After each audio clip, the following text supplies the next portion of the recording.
రాత్రి పడుకునే ముందు ఈ 4 పనులు చేస్తే ఇంట్లో ధన వర్షం కురుస్తుంది. లక్ష్మీదేవి రహస్యాలు. ఆత్మీయ బంధువులరా, ఈ చరాచర సృష్టిలో వెలుగు ఎంత సత్యమో చీకటి కూడా అంతే పరమార్థాన్ని కలిగి ఉంటుంది. పగలు కర్మభూమి అయితే రాత్రి విశ్రాంతి భూమి మాత్రమే కాదు, అది శక్తిని సమీకరించుకునే పుణ్యభూమి.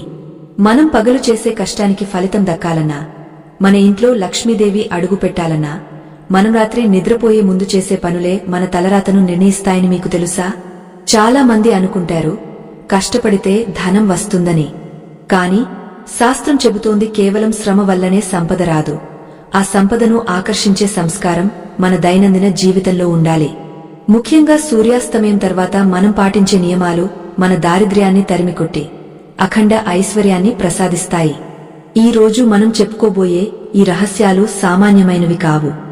ఇవి సాక్షాత్తు పురాణ పురుషులు, మహర్షులు మనకు అందించిన జీవన సూత్రాలు. ఈ వీడియోను మీరు కేవలం ఒక సమాచారంగా చూడకండి. ఇది మీ జీవితాన్ని మార్చివేసే ఒక ఆధ్యాత్మిక ప్రయాణం. ఎవరైతే ఈ నియమాలను అశ్రద్ధ చేస్తారో వారు జీవితాంతం ఎంత సంపాదించినా చేతిలో చిల్లిగవ్వ మిగలని స్థితికి చేరుకుంటారు. ఇది కేవలం మాట కాదు, ప్రకృతి సిద్ధాంతం. ఈ నియమాలను పాటించని ఇల్లు లక్ష్మీదేవికి నివాస యోగ్యం కాదు, సదా అలక్ష్మి నివాసంగా మారుతుంది. ఇది ఒక మానసిక హెచ్చరిక మాత్రమే కాదు, మన సనాతన ధర్మం మనకు ఇస్తున్న ఒక గంభీరమైన హెచ్చరిక. శాస్త్రాల ప్రకారం రాత్రి వేళ అనేది దేవతలు సంచరించే సమయం కాదు, అది శక్తులు మేల్కొనే సమయం. మన చుట్టూ ఉండే ప్రాణశక్తిని మనకు అనుకూలంగా మార్చుకోవాలా లేదా వ్యతిరేకంగా మార్చుకోవాలా అనేది మనం పడుకునే ముందు చేసే ఆ 4 పనుల మీద ఆధారపడి ఉంటుంది. వీటిని విస్మరిస్తే మీ ఇంట్లో కలహాలు, అనారోగ్యం మరియు ఆర్థిక ఇబ్బందులు తాండవిస్తాయి. మీరు ఎంతటి మేధావులైనా, ఎంతటి బలవంతులైనా ప్రకృతి నియమాలకు విరుద్ధంగా నడిస్తే పతనం తప్పదు. అందుకే ఈ విషయాలను అత్యంత ఏకాగ్రతతో వినండి. ఈ జ్ఞానాన్ని పొందే అర్హత మీకు ఉంది కాబట్టే మీరు ఇప్పుడు ఈ మాటలను వింటున్నారు. ఇక అసలు విషయానికి వస్తే, పూర్వం ఒకానొక సమయంలో నైమిశారణ్యంలో సౌనకాది మహర్షులు సూత మహామునిని ఒక ప్రశ్న అడిగారు. ఓ పుణ్యమూర్తి, మానవలోకంలో మనుష్యులు అహోరాత్రులు శ్రమిస్తున్నారు, అయినప్పటికీ వారి ఇళ్లలో శాంతి లేదు, స్థిరమైన సంపద లేదు. కొందరి ఇళ్లలో లక్ష్మీదేవి తాండవిస్తుంటే మరికొందరి ఇళ్లలో దారిద్ర్యం ఎందుకు రాజ్యమేలుతోంది? దీనికి గల రహస్యమేమిటి అని అడిగారు. అప్పుడు సూత మహాముని చిరునవ్వు నవ్వి, ఓ మహర్షులారా, దీనికి కారణం మానవుడు రాత్రి పూట పాటించవలసిన ధర్మాలను మర్చిపోవడమే.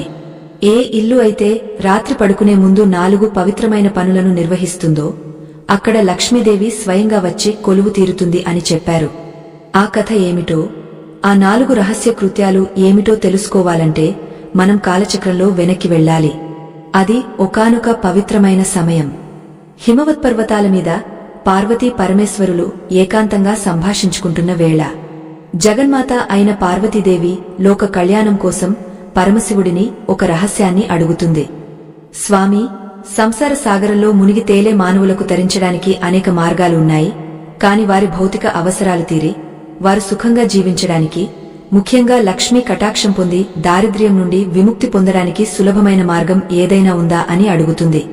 అప్పుడు త్రినేత్రుడు తన ప్రశాంతమైన నేత్రాలను తెరిచి, దేవి, మనుష్యులు చేసే అతిపెద్ద తప్పు ఏమిటంటే వారు పగటిని గౌరవిస్తారు కాని రాత్రిని నిర్లక్ష్యం చేస్తారు. ఏ గృహిణి అయితే, ఏ గృహస్థుడు అయితే రాత్రి నిద్రకు ఉపక్రమించే ముందు ప్రకృతితో అనుసంధానం అవుతారో వారికి అష్టైశ్వర్యాలు లభిస్తాయి. అందుకు 4 ముఖ్యమైన సోపానాలు ఉన్నాయి. ఈ సోపానాలను పాటించిన వారు భూలోకంలో రాజభోగాలను అనుభవిస్తారు అని చెబుతూ ఒక అద్భుతమైన వృత్తాంతాన్ని వివరించడం మొదలుపెట్టారు. ఆ వృత్తాంతం ఒక సాధారణ వర్తకుని జీవితంలో జరిగిన అసాధారణ మార్పు గురించి. పూర్వం సౌరాష్ట్ర దేశంలో ధర్మగుప్తుడు అనే ఒక వ్యాపారి ఉండేవాడు. అతను పరమ ధార్మికుడు, నిత్యం దైవ చింతనలో ఉండేవాడు. కాని కాలం ఎప్పుడూ ఒకేలా ఉండదు కదా. గ్రహగతుల ప్రభావం వల్ల అతను సంపాదించిన సంపద అంతా కరిగిపోయింది. వ్యాపారంలో నష్టాలు, ఇంట్లో కలహాలు, కటిక దారిద్ర్యం అతడిని చుట్టుముట్టాయి. ఒకప్పుడు 100 మందికి అన్నదానం చేసిన ఆ ధర్మగుప్తుడు ఇప్పుడు తన కుటుంబానికి ఒక పూట గంజి పోయడానికి కూడా ఇబ్బంది పడాల్సి వచ్చింది. అతను పగలు రాత్రి కష్టపడేవాడు, అడవులకు వెళ్లి కట్టెలు కొట్టి తెచ్చి అమ్మేవాడు. కాని వచ్చిన కొద్దిపాటి సొమ్ము ఏదో ఒక రూపంలో ఖర్చయిపోయేది. అతని భార్య సుగుణ పరమ పతివ్రత. ఆమె తన భర్త పడుతున్న కష్టాన్ని చూసి తట్టుకోలేకపోయేది. ఒకరోజు రాత్రి వారు ఆకలితో పడుకోవడానికి సిద్ధమవుతున్నప్పుడు ఆ ఇంటివాకిట ఒక దివ్య తేజస్సు కలిగిన యతి ప్రత్యక్షమయ్యాడు. ఆ యతి రాకతో ఆ చిన్న గుడిసె అంతా ఒక వింతైన సుగంధ పరిమళంతో నిండిపోయింది. ధర్మగుప్తుడు, సుగుణ ఆ యతికి భక్తితో నమస్కరించి తమ వద్ద ఉన్న కొద్దిపాటి నీటిని ఇచ్చి అతిథి సత్కారం చేశారు.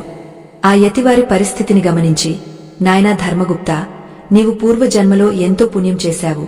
కాని ఈ జన్మలో నీవు తెలియక చేస్తున్న కొన్ని చిన్న చిన్న పొరపాట్లు నీ ఇంటికి రావాల్సిన లక్ష్మీదేవిని అడ్డుకుంటున్నాయి. నీవు పగలు ఎంత కష్టపడినా రాత్రి వేళ నీవు పాటించని నియమాల వల్ల నీ శ్రమ అంతా వృధా అవుతోంది. నీవు రాత్రి పడుకునే ముందు చేసే పనులలో మార్పు చేసుకుంటే నీ దారిద్ర్యం పటాపంచలు అవుతుంది అని చెప్పారు. యతివరేణ్యుని మాటలు విన్న ధర్మగుప్తుడు ఒక్కసారిగా నిశ్చేష్టుడయ్యాడు. తనలో తనే ఆలోచించుకుంటూ, స్వామీ, నేను పగలు రాత్రి కష్టపడుతున్నాను, ఎవరికీ అపకారం చేయడం లేదు, అబద్ధం ఆడటం లేదు, మరి నా ఇంట దారిద్ర్యం ఎందుకు తాండవిస్తోంది అని అనుకున్నాను. కాని మీరు చెబుతున్నది వింటుంటే తెలియక చేసే చిన్న చిన్న తప్పులే కొండంత కష్టాలను తెచ్చిపెడతాయని అర్థమవుతోంది. దయచేసి ఆ రహస్యాలను మాకు వివరంగా వివరించండి అని వేడుకున్నాడు. అప్పుడు ఆ యతి తన కమండలంలోని నీటిని భూమిపై చల్లి ప్రశాంతమైన స్వరంతో ఇలా చెప్పసాగాడు. నాయనా ధర్మగుప్తా, లక్ష్మీదేవి చంచలమైనది అని అందరూ అంటారు. కాని ఆమె కేవలం క్రమశిక్షణ లేని చోట మాత్రమే చంచలముగా ఉంటుంది. ఏ ఇంట్లో అయితే నియమ నిష్ఠలు ఉంటాయో అక్కడ ఆమె స్థిర నివాసం ఉంటుంది. మొదటి రహస్యం ఏమిటంటే రాత్రి పడుకునే ముందు వంటగదిని శుభ్రం చేయడం. చాలామంది ఇళ్లలో రాత్రి భోజనం చేసిన తర్వాత ఎంగలి గిన్నెలను అలాగే సింకులో వదిలేస్తారు. తెల్లవారుజామున కడగవచ్చులే అని నిర్లక్ష్యం చేస్తారు. ఇది పరమ భయంకరమైన దోషం. వంటగది అనేది సాక్షాత్తు అన్నపూర్ణాదేవి నివాసముండే పుణ్యస్థలం. అక్కడ ఎంగలి గిన్నెలను రాత్రంతా అలాగే ఉంచడమంటే ఆ తల్లిని అవమానించడమే. ఎక్కడైతే ఎంగలి పాత్రలు రాత్రంతా ఉంటాయో అక్కడ లక్ష్మీదేవికి బదులుగా ఆమె అక్క అయిన అలక్ష్మీదేవి వచ్చి చేరుతుంది.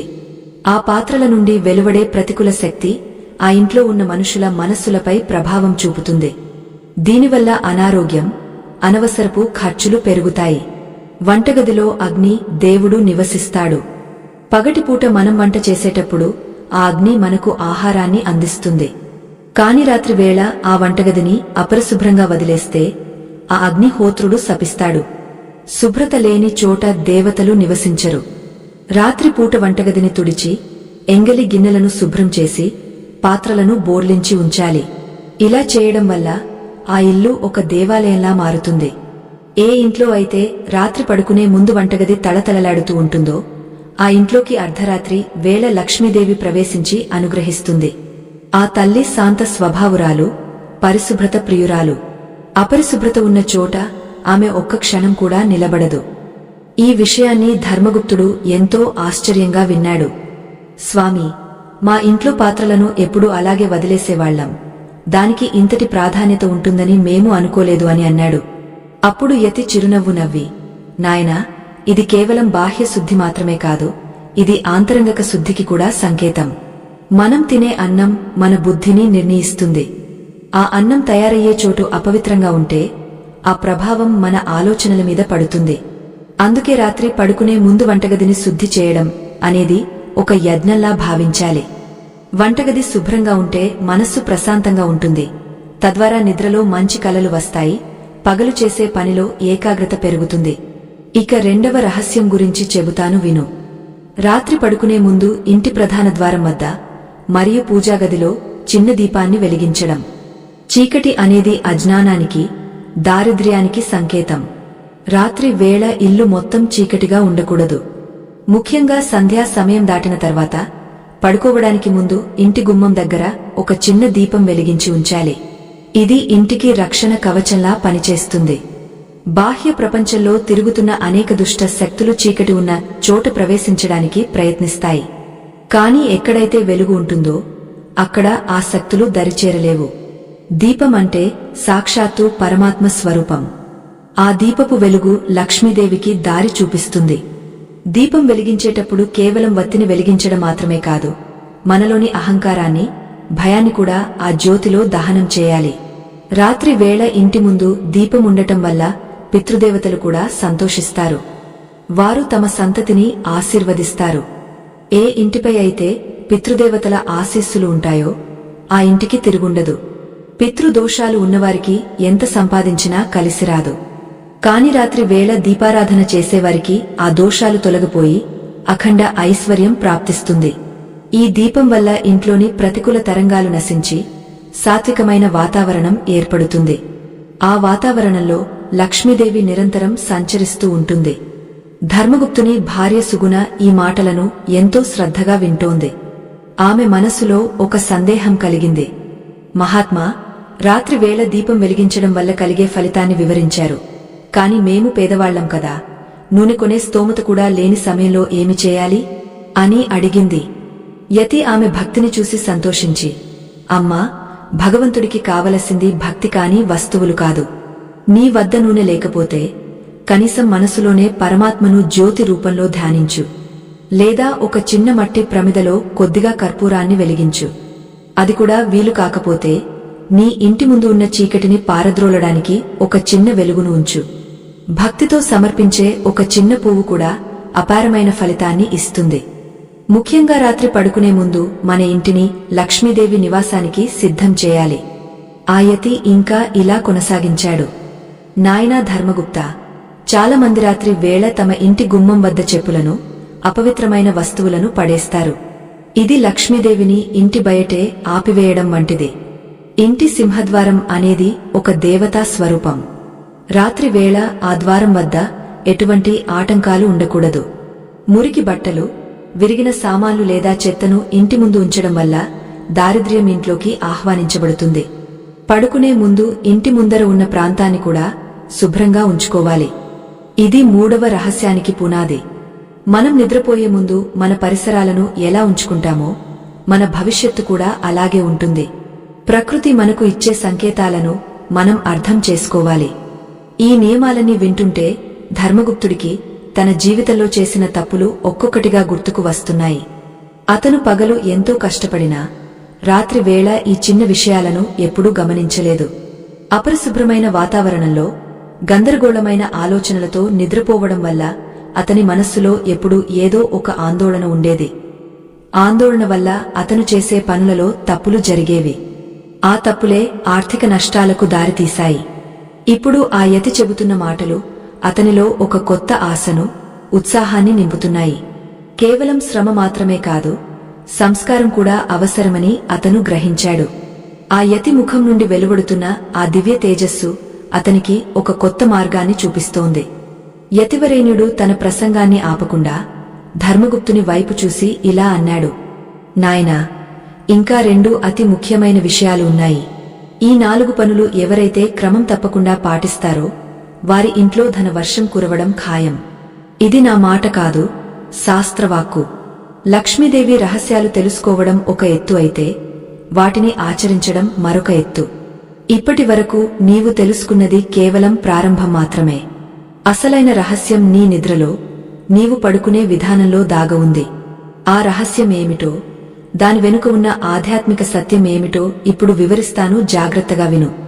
నీ జీవితంలోని చీకటిని తొలగించి ఐశ్వర్యవంతమైన కాంతిని నింపే ఆ ఘడియలు దగ్గరలోనే ఉన్నాయి. ఆ నిశీధి రాత్రిలో, ఆ చిన్న గుడిసెలో యతి చెబుతున్న మాటలు ఒక దివ్య సంగీతంలా వినిపిస్తున్నాయి. గాలిలో ఒక రకమైన ప్రశాంతత నెలకొంది. చుట్టూ ఉన్న అడవిలోని జంతువులు కూడా ఆ యతి మాటలను వింటున్నాయా అన్నట్లుగా నిశ్శబ్దంగా ఉన్నాయి. ధర్మగుప్తుడు తన 2 చేతులను జోడించి కళ్ళు మూసుకుని ఆ మాటలను తన హృదయంలోకి తీసుకుంటున్నాడు. తన తలరాత మారబోతోందని అతనికి అర్థమైంది. సంపద అంటే కేవలం బంగారం, వెండి కాదు, అది ఒక శక్తి అని, ఆ శక్తిని ఎలా ఆరాధించాలో అతను తెలుసుకుంటున్నాడు. ఆ యతి తన గంభీరమైన స్వరంతో 3వ మరియు 4వ రహస్యాలను వివరించడానికి సిద్ధమయ్యాడు. ఆ విషయాలు వింటే ఎవరైనా ఆశ్చర్యపోవాల్సిందే. ఎందుకంటే అవి మన నిత్య జీవితంలో మనం చేసే చిన్న చిన్న పనులే. ఆ యతివరేణ్యుడు తన అమృతవాక్కులతో కాలజ్ఞానాన్ని బోధిస్తుంటే ఆ చిన్న గుడిసె ఒకానొక పవిత్ర తపోవనంలా మారిపోయింది. ఆయన తన గంభీరమైన స్వరంతో ఇలా కొనసాగించారు. నాయనా ధర్మగుప్తా, మూడవ రహస్యం నీ శరీరానికి మరియు నీవు విశ్రమించే ప్రదేశానికి సంబంధించింది. మానవుడు రోజంతా బయట తిరుగుతూ అనేక రకాల వ్యక్తులను కలుస్తాడు, వివిధ ప్రదేశాలను సందర్శిస్తాడు. దీనివల్ల మన పాదాలకు కేవలం ధూళి మాత్రమే కాదు, బయట ప్రపంచంలోని ప్రతికూల తరంగాలు కూడా అంటుకుంటాయి. అందుకే రాత్రి పడుకునే ముందు ప్రతి ఒక్కరూ తప్పనిసరిగా తమ పాదాలను చల్లని నీటితో శుభ్రంగా కడుక్కోవాలి. దీనిని పాదప్రక్షాళన అంటారు. ఈ చిన్న పని వెనుక ఎంతటి పరమార్థముందో నీకు తెలుసా? శాస్త్రాల ప్రకారం కలిపురుషుడు మానవ శరీరంలో పాదాల ద్వారానే ప్రవేశిస్తాడు. మనం బయట నుండి వచ్చినప్పుడు మనతో పాటు మోసుకొచ్చే ఆ అశౌచాన్ని అలాగే పడక మీదకు తీసుకెళ్తే మన నిద్ర అపవిత్రం అవుతుంది. నిద్ర అనేది కేవలం శరీరానికి విశ్రాంతి మాత్రమే కాదు, అది ఆత్మ తన మూలాలను వెతుక్కునే సమయం. అపవిత్రమైన పాదాలతో పడుకుంటే మనకు పీడకలలు వస్తాయి, మనశ్శాంతి కరువవుతుంది. ఎవరికైతే రాత్రి నిద్ర సరిగా ఉండదో వారి మరుసటి రోజు పనులలో ఉత్సాహముండదు. ఉత్సాహం లేని చోట లక్ష్మి నిలవదు. పాదాలు కడుక్కున్న తర్వాత తడిని తుడవకుండా పడుకోకూడదు. పొడి వస్త్రంతో పాదాలను తుడుచుకుని పడక మీదకు వెళ్లడం వల్ల మన శరీరంలోని వేడి తగ్గి మనస్సు ప్రశాంతతను పొందుతుంది. ఆ యతి మాటలకు ధర్మగుప్తుడు ఆశ్చర్యపోయాడు. మహాత్మా, పాదాలు కడుక్కోవడం వెనుక ఇంతటి గూజార్థముందా అని అనుకున్నాడు. యతి చిరునవ్వు నవ్వి ఇలా అన్నారు. నాయనా, ఇంకా ఉంది. మనం పడుకునే దిశ మన ఆర్థిక స్థితిని శాసిస్తుంది. చాలా మంది ఎటువైపు తలపెట్టి పడుకుంటున్నామో గమనించరు. ఉత్తర దిశలో తలపెట్టి పడుకోవడం అత్యంత ప్రమాదకరం. ఇది శాస్త్ర విరుద్ధం మరియు ప్రకృతి సిద్ధాంతానికి వ్యతిరేకం. ఉత్తర దిశలో తలపెట్టి పడుకోవడం వల్ల భూమి యొక్క అయస్కాంత శక్తి మన మెదడుపై ఒత్తిడిని పెంచుతుంది. దీనివల్ల దీర్ఘకాలిక అనారోగ్యాలు, మానసిక ఆందోళనలు కలుగుతాయి. ఆరోగ్యమే మహాభాగ్యం అన్నారు పెద్దలు. ఆరోగ్యం లేనివాడు ఎంత సంపాదించినా అది వైద్యుల పాలవుతుంది తప్ప అనుభవించడానికి ఉండదు. అందుకే ఎల్లప్పుడూ తూర్పు లేదా దక్షిణ దిశలో తలపెట్టి పడుకోవాలి. తూర్పు దిశ జ్ఞానాన్ని ప్రసాదిస్తే దక్షిణ దిశ ఆయుష్ను, సంపదను ఇస్తుంది. దక్షిణ దిశ యమ ధర్మరాజుకు మరియు పితృదేవతలకు సంబంధించినది. అటువైపు తలపెట్టి పడుకోవడం వల్ల మన ప్రాణశక్తి పదిలంగా ఉంటుంది. పితృదేవతల ఆశీస్సులు లభిస్తాయి. ఏ ఇంటి యజమాని అయితే సరైన దిశలో నిద్రిస్తాడో ఆ యజమాని తీసుకునే నిర్ణయాలు సరైనవిగా ఉంటాయి. ఆ నిర్ణయాలే వ్యాపారంలో లాభాలను, వృద్ధిని కలిగిస్తాయి. దారిద్ర్యం అనేది కేవలం ధనం లేకపోవడం కాదు, సరైన ఆలోచన లేకపోవడం కూడా. సరైన నిద్రలేని మనిషి బుద్ధి మందగిస్తుంది. దానివల్ల లక్ష్మీదేవి అతనికి దూరం అవుతుంది. ధర్మగుప్తుని భార్య సుగుణ వినయంగా అడిగింది. స్వామీ, పడకగదిలో మనం ఇంకా ఏవైనా జాగ్రత్తలు తీసుకోవాలా అని. అప్పుడు ఆ యతి ఇలా సమాధానమిచ్చారు. అమ్మా సుగుణ, పడకగది అనేది కేవలం నిద్రకు మాత్రమే కాదు, అది దంపతుల మధ్య అనురాగాన్ని పెంచే చోటు. అక్కడ ఎప్పుడూ విరిగిన మంచాలు, చిరిగిన దుప్పట్లు ఉండకూడదు. గదిలో వస్తువులన్నీ చిందరవందరగా ఉంటే ఆ గందరగోళం మన జీవితంలో కూడా ప్రతిబింబిస్తుంది. పడుకునే ముందు మన చుట్టూ ఉన్న వాతావరణం ఆహ్లాదకరంగా ఉండాలి. వీలైతే ఒక చిన్న సాంబ్రాణి ధూపం వేయాలి. ఆ సుగంధం మనలోని నాడులను ఉత్తేజితం చేస్తుంది, ప్రతికూల ఆలోచనలను పారద్రోలుతుంది. ముఖ్యంగా పడుకోవడానికి ముందు మనస్సును ప్రక్షాళన చేసుకోవాలి. రోజంతా జరిగిన సంఘటనలను మనసులో తలచుకుంటూ ఎవరిపైనైనా కోపముంటే దానిని అక్కడే వదిలేయాలి. పగతోనూ అసూయతోనూ నిద్రపోతే ఆ భావాలే మన ఉపచేతన మనస్సులో నాటుకుపోతాయి. తెల్లారేసరికి అవి విషవృక్షాలుగా మారి మన ఉత్సాహాన్ని హరిస్తాయి. లక్ష్మీదేవి ప్రశాంతమైన చిత్తమున్న చోటే కొలువై ఉంటుంది. పడుకునే ముందు ఇష్టదైవాన్ని స్మరిస్తూ కృతజ్ఞతాభావంతో కళ్ళు మూసుకోవాలి. ఈ రోజు మనకు ఆహారాన్ని, ఆశ్రయాన్ని ఇచ్చిన ఆ పరమాత్మకు కృతజ్ఞతలు చెప్పుకోవాలి. కృతజ్ఞత ఎక్కడ ఉంటుందో అక్కడ వృద్ధి ఉంటుంది. ఎక్కడైతే నిత్యం ఫిర్యాదులు, ఏడుపులు ఉంటాయో అక్కడ అలక్ష్మి తిష్ట వేసుకుని కూర్చుంటుంది. ఆ యతి మాటలు వింటుంటే ఆ దంపతులకు ఒక కొత్త లోకం కనిపిస్తోంది. సంపద అనేది కేవలం బయట వెతుక్కునేది కాదు, అది మన అంతరంలో, మన అలవాట్లలో ఉంటుందని వారు గ్రహించారు. ఆ రాత్రి గాలిలో ఒక రకమైన ఆధ్యాత్మిక కంపనలు మొదలయ్యాయి. అడవిలోని చెట్లు కూడా ఆ యతి మాటలను వింటూ తలలుపుతున్నట్లుగా ఉన్నాయి. ధర్మగుప్తుడు తన చేతులను జోడించి, మహాత్మా, మీరు చెప్పిన 3 రహస్యాలు నా కళ్లను తెరిపించాయి. ఇక ఆఖరిదైన 4వ రహస్యం ఏమిటో సెలవియండి అని ప్రార్థించాడు. ఆ యతి గంభీరంగా నవ్వి, నాయనా, 4వ రహస్యం అన్నిటికంటే అత్యంత శక్తివంతమైనది. ఇది కేవలం ఒక క్రియ కాదు, ఇది ఒక మహామంత్రం వంటిది అని చెప్పడం మొదలుపెట్టారు. 4వ రహస్యమేమిటంటే, రాత్రి పడుకునే ముందు ఇంటి యజమాని లేదా గృహిణి తమ ధనస్థానాన్ని, అంటే బీరువాను లేదా డబ్బులు దాచుకునే పెట్టెను ఒక్కసారి స్పృశించి నమస్కరించాలి. దీనిని ధన గౌరవం అంటారు. చాలా మంది డబ్బును కేవలం ఒక కాగితంలాగా లేదా వస్తువులాగా చూస్తారు. కానీ ధనం అనేది సాక్షాత్తు మహాలక్ష్మి స్వరూపం. మనకు లభించిన ఆ కొద్దిపాటి ధనాన్ని గౌరవించి కృతజ్ఞతతో దానికి నమస్కరిస్తే ఆ ధనం వృద్ధి చెందుతుంది.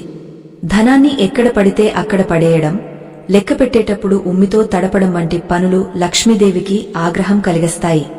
రాత్రి వేళ ఆ తల్లి విశ్రమించే సమయం. అప్పుడు మన దగ్గర ఉన్న సంపదను భక్తితో చూసుకుంటే ఆమె మనపై కరుణ చూపిస్తుంది. దీనితో పాటు పడుకోవడానికి 10 నిమిషాల ముందు నీటిని తాగా పడుకోవాలి. నీరు అనేది చంద్రుడికి సంకేతం. చంద్రుడు మనస్సును నియంత్రిస్తాడు.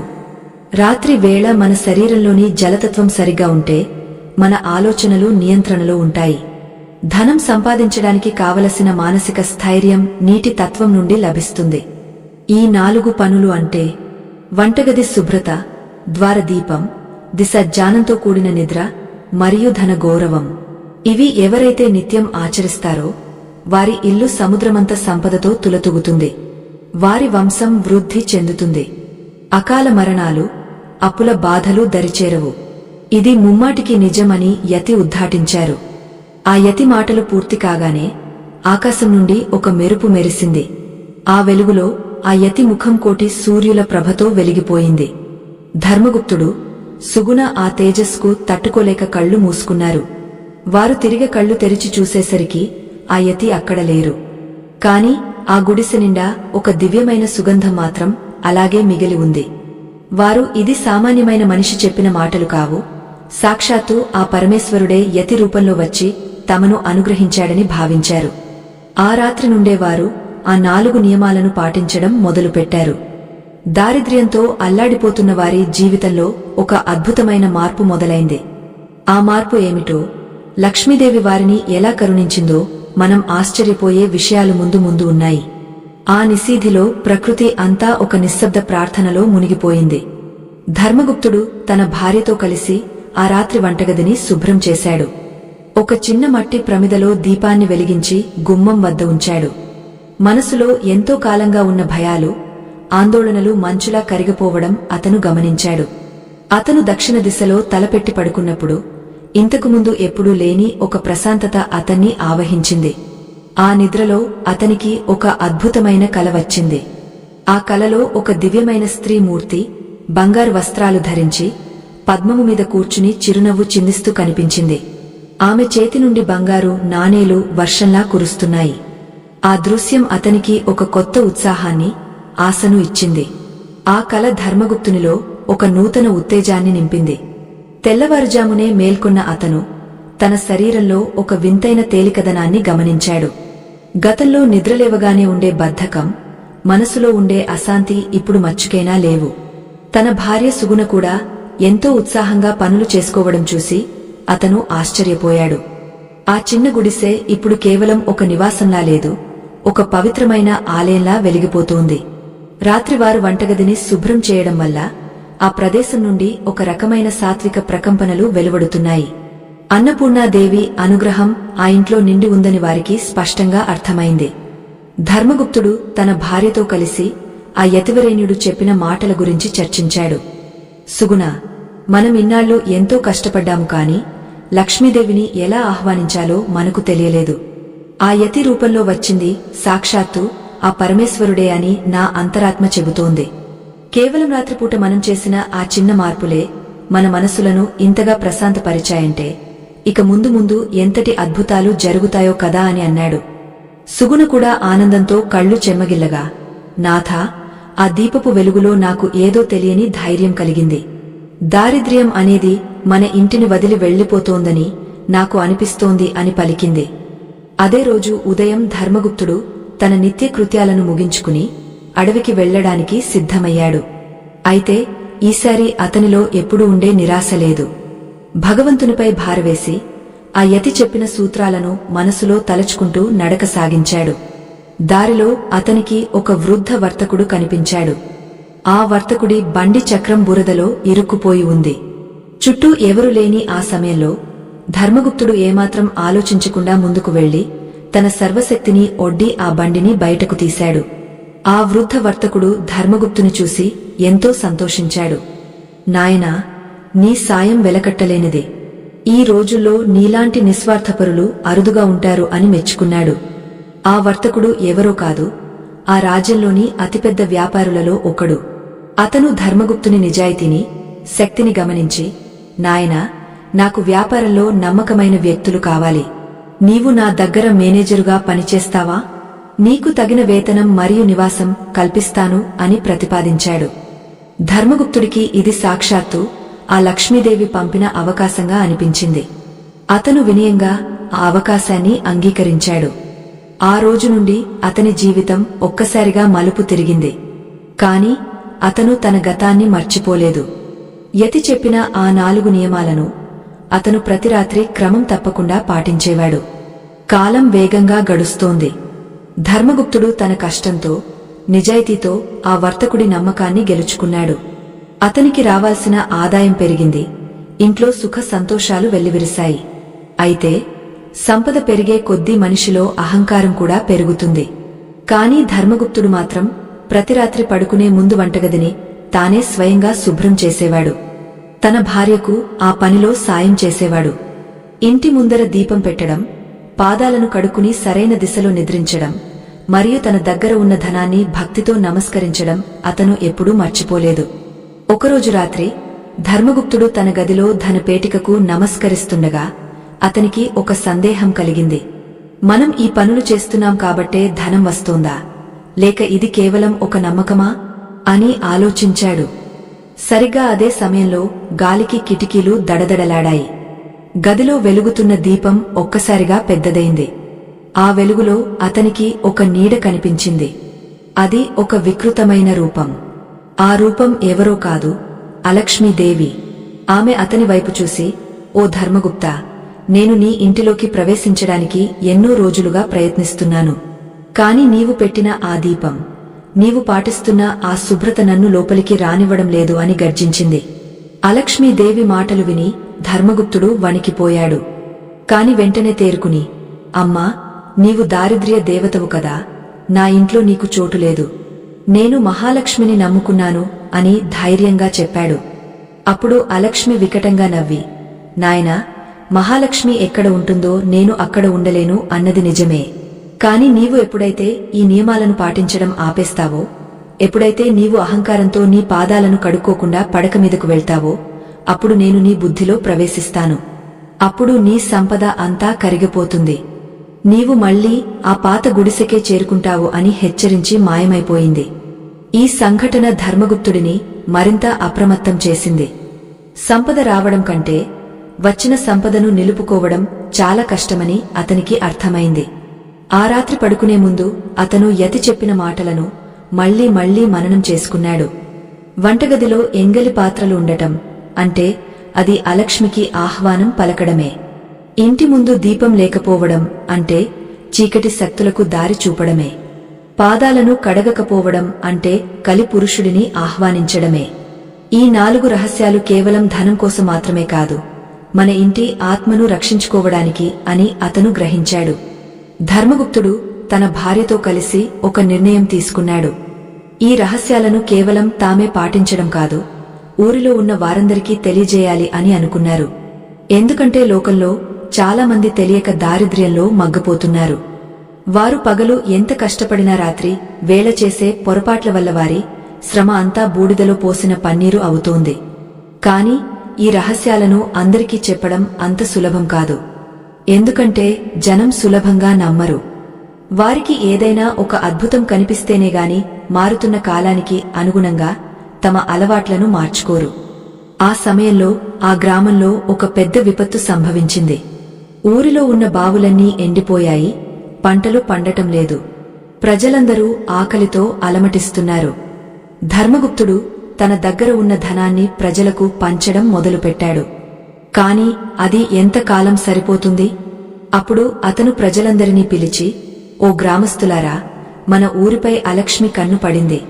మనం చేసే అపవిత్ర పనుల వల్ల దేవతలు మనపై ఆగ్రహంతో ఉన్నారు. రండి, మనమందరం కలిసి రాత్రి వేళ ఈ 4 నియమాలను పాటిద్దాం. మన గ్రామమే ఒక దేవాలయంగా మారుతుంది అని పిలుపునిచ్చాడు. కొందరు అతడిని ఎగతాళి చేశారు. కేవలం వంటగది శుభ్రం చేస్తే, దీపం పెడితే వర్షాలు కురుస్తాయా అని నవ్వారు. కాని మరికొందరు ధర్మగుప్తుని మీద ఉన్న నమ్మకంతో అతను చెప్పినట్లు చేయడానికి సిద్ధమయ్యారు.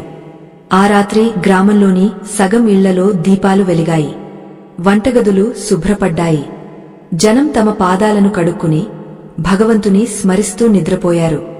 ఆశ్చర్యకరంగా అర్ధరాత్రి వేళ ఆకాశంలో మేఘాలు కమ్మాయి. ఎప్పుడూ లేని విధంగా ఒక చల్లని గాలి వీచింది.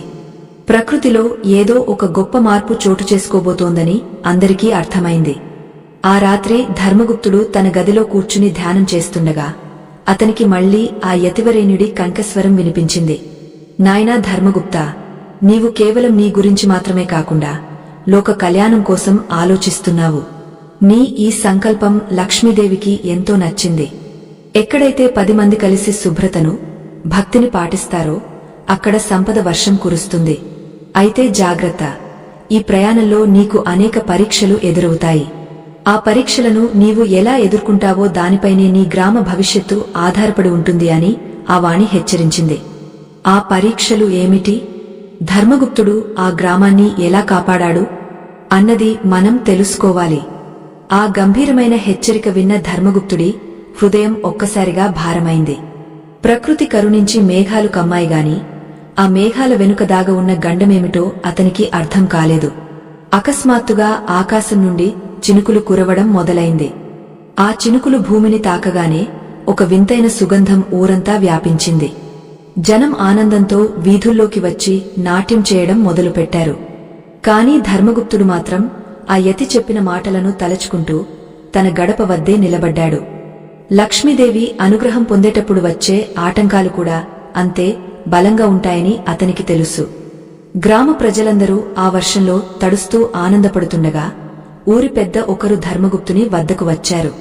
నాయనా, నీవు చెప్పిన ఆ 4 పనులు ఏదో మహిమను చూపించాయి. చూడు, ఎండిపోయిన భూమి ఎలా పులకించిపోతోందో అని అన్నారు. ధర్మగుప్తుడు చిరునవ్వుతో, అయ్యా, ఇది కేవలం ఆరంభం మాత్రమే. లక్ష్మీదేవి మన ఇంటికి రావాలంటే మనం ఎంత పరిశుభ్రంగా ఉండాలో, ఆమె మన ఇంట్లోనే స్థిరంగా ఉండాలంటే అంతకంటే ఎక్కువ క్రమశిక్షణతో ఉండాలి అని చెప్పాడు. అయితే ఆ వర్షం కేవలం నీటి వర్షం కాదు, అది వారి విశ్వాసానికి జరుగుతున్న ఒక పరీక్ష. వర్షం కురుస్తున్న కొద్దీ గాలి వేగం పెరిగింది. చూస్తుండగానే అది ఒక పెద్ద తుపానుగా మారింది. ఇళ్ల ముందు వెలిగించిన దీపాలు ఒక్కొక్కటిగా ఆరిపోవడం మొదలైంది. జనం భయంతో తమ ఇళ్లలోకి పరుగులు తీశారు. కొందరు కోపంతో ధర్మగుప్తుని నిందించడం మొదలుపెట్టారు. నీవు చెప్పిన పనులు చేయడం వల్లనే ఈ ఉపద్రవం వచ్చింది, ఆ దీపాలు ఆరిపోవడం అరిష్టమని అరవసాగారు. కాని ధర్మగుప్తుడు చలించలేదు. అతను తన ఇంట్లోని దీపం ఆరిపోకుండా అడ్డుగా నిలబడ్డాడు. తన మనస్సులో లక్ష్మీ అష్టోత్తరాన్ని పఠిస్తూ ఆ తల్లిని వేడుకున్నాడు. ఆ తుపాను హోరులో ఒక వింతైన ఆకారం గ్రామం వెలుపల కనిపించింది. అది ఒక నల్లని మేఘంలా ఉండి గ్రామం వైపు దూసుకొస్తోంది. అది దారిద్ర్యానికి చిహ్నమైన అలక్ష్మీదేవి స్వరూపం. ఆమె తన అపశకునపు రెక్కలను ఆడిస్తూ ఎక్కడైతే అపరిశుభ్రత ఉంటుందో, ఎక్కడైతే భయం ఉంటుందో అక్కడ ప్రవేశించడానికి సిద్ధమైంది. గ్రామస్తులు భయంతో వణికిపోతూ తమ వంటగదులను, వాకిళ్లను పట్టించుకోవడం మానేశారు. కొందరు భయంతో ఎంగలి గిన్నెలను అలాగే వదిలేసి పడకల మీదకు వెళ్లారు. అదే ఆమెకు కావలసిన అవకాశం. ఆత్మబంధువులరా, సనాతన ధర్మ ప్రచారం కోసం మరియు ఈ ఆధ్యాత్మిక విజ్ఞానాన్ని భావితరాలకు అందించడం కోసం మా బృందం ఎంతో శ్రమిస్తోంది. ఈ మహత్కార్యంలో మీ మద్దతు మాకు ఎంతో అవసరం. మా ఈ కృషి మీకు నచ్చితే మీ శక్తి మేరకు మాకు తోడుగా నిలబడండి. దీనికి సంబంధించిన స్కానర్ ఈ వీడియో చివరలో మీకు కనిపిస్తుంది లేదా డిస్క్రిప్షన్లో ఉన్న వివరాల ద్వారా మీ మద్దతును అందించవచ్చు. ఆ భయంకరమైన తుపాను సమయంలో ధర్మగుప్తుడు ఒక అద్భుతాన్ని గమనించాడు. ఏ ఇళ్లలో అయితే యజమానులు ధైర్యంగా ఉండి తమ వంటగదిని శుభ్రం చేసుకుని దీపాన్ని ఆరిపోకుండా కాపాడుకున్నారో ఆ ఇళ్ల చుట్టూ ఒక అదృశ్యమైన కాంతి వలయం ఏర్పడింది. ఆ కాంతిని తాకలేక అలక్ష్మీదేవి వెనక్కి తగ్గపోతోంది. ఇది చూసిన ధర్మగుప్తుడు గట్టిగా కేకవేసి, గ్రామస్తులారా భయపడకండి, మీ ఇళ్లను శుద్ధీకరించుకోండి, దీపాన్ని వెలిగించండి, ఆ తల్లి మనల్ని కాపాడుతుంది అని అరిచాడు. అతని మాటల్లోని ధైర్యం చూసి మరికొందరు మళ్లీ మేల్కొన్నారు. వారు వంటగదిలోని అపవిత్రతను తొలగించి ఆ తల్లికి నమస్కరించారు. తూర్పు దిశలో లేదా దక్షిణ దిశలో తలపెట్టి పడుకోవాలన్న నియమాన్ని పాటిస్తూ మనసును ప్రశాంతంగా ఉంచుకోవడానికి ప్రయత్నించారు. చిత్రంగా వారు అలా చేయడం మొదలుపెట్టగానే ఆ తుపాను వేగం తగ్గడం మొదలైంది. ఆకాశంలోని నల్లని మేఘాలు విడిపోయి వెన్నెల కాంతి గ్రామంపై పడింది. ఆ వెన్నెలలో ఒక అద్భుతమైన దృశ్యం ఆవిష్కృతమైంది. గ్రామ ప్రధాన ద్వారం వద్ద ఒక దివ్యమైన రథం ఆగింది. ఆ రథం నుండి వెలువడుతున్న వెలుగుకు ఆ ప్రాంతమంతా స్వర్గంలా మారిపోయింది. రథం నుండి దిగిన ఒక తేజోమూర్తి ధర్మగుప్తుని ఇంటివైపు నడిచి వచ్చింది. ఆమె ఎవరో కాదు, సాక్షాత్తు లక్ష్మీదేవి యొక్క అంశగా పిలువబడే ఐశ్వర్య లక్ష్మి. ఆమె అడుగుపెట్టిన ప్రతి చోటా నేల నుండి పద్మాలు ఉద్భవిస్తున్నాయి. ధర్మగుప్తుడు తన భార్యతో కలిసి ఆ తల్లికి సాష్టాంగ నమస్కారం చేశాడు. అమ్మా, మా దారిద్ర్యాన్ని తొలగించడానికి నీవు వచ్చావా అని అడిగాడు. అప్పుడు ఆ తల్లి ప్రశాంతమైన స్వరంతో, నాయనా, నీవు పాటించిన ఆ 4 రహస్యాలు నన్ను ఇక్కడికి రప్పించాయి. కాని ఈ సంపద కేవలం నీ ఒక్కడిదే కాదు, ఈ నియమాలను పాటించే ప్రతి ఒక్కరిది అని పలికింది. లక్ష్మీదేవి మాటలకు ధర్మగుప్తుడు పరవశించిపోయాడు. ఆమె ఇంకా ఇలా అన్నది, మనుష్యులు సంపద కోసం ప్రాకులాడుతారు కాని సంస్కారాన్ని విస్మరిస్తారు. రాత్రి వేళ వంటగదిని శుభ్రం చేయడమంటే అది కేవలం పాత్రలను కడగడం కాదు, వచ్చే జన్మలో ఆకలి చావులు లేని స్థితిని కోరుకోవడం. దీపం వెలిగించడం అంటే నీ అంతరంగంలో ఉన్న చీకటిని తొలగించుకోవడం. పాదాలను కడుక్కోవడమంటే బయట ప్రపంచపు మాలిన్యాన్ని నీ అంతరంగంలోకి రాకుండా చూసుకోవడం. ఇక నీవు దాచుకున్న ధనాన్ని గౌరవించడం అంటే ప్రకృతి ప్రసాదించిన వనరుల పట్ల కృతజ్ఞత కలిగి ఉండటం. ఈ 4 పనులు చేసేవారికి నేను ఎప్పుడూ రుణపడి ఉంటాను.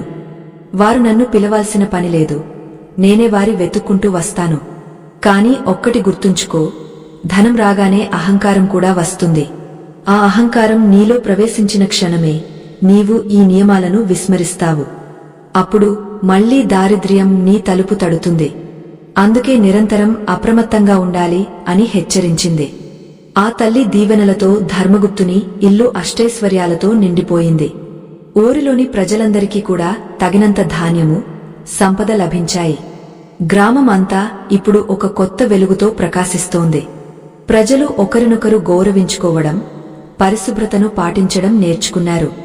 ధర్మగుప్తుడు మాత్రం తన రోజువారీ పనులలో ఏమాత్రం మార్పు రానివ్వలేదు. అతను రాత్రి పడుకునే ముందు స్వయంగా తన చేతులతో వంటగదిని తుడిచేవాడు. తన ధన పేటికకు నమస్కరించి దైవానికి కృతజ్ఞతలు చెప్పుకునేవాడు. అయితే ఈ ఆనందం ఎక్కువ కాలం నిలవకుండా ఉండటానికి పొరుగుదేశపు రాజు దృష్టి ఈ గ్రామం మీద పడింది. ఆ గ్రామం ఇంత త్వరగా ఎలా ధనవంతమైందో తెలుసుకోవాలన్న కుతూహలంతో అతను ఒక కుతంత్రాన్ని పన్నాడు.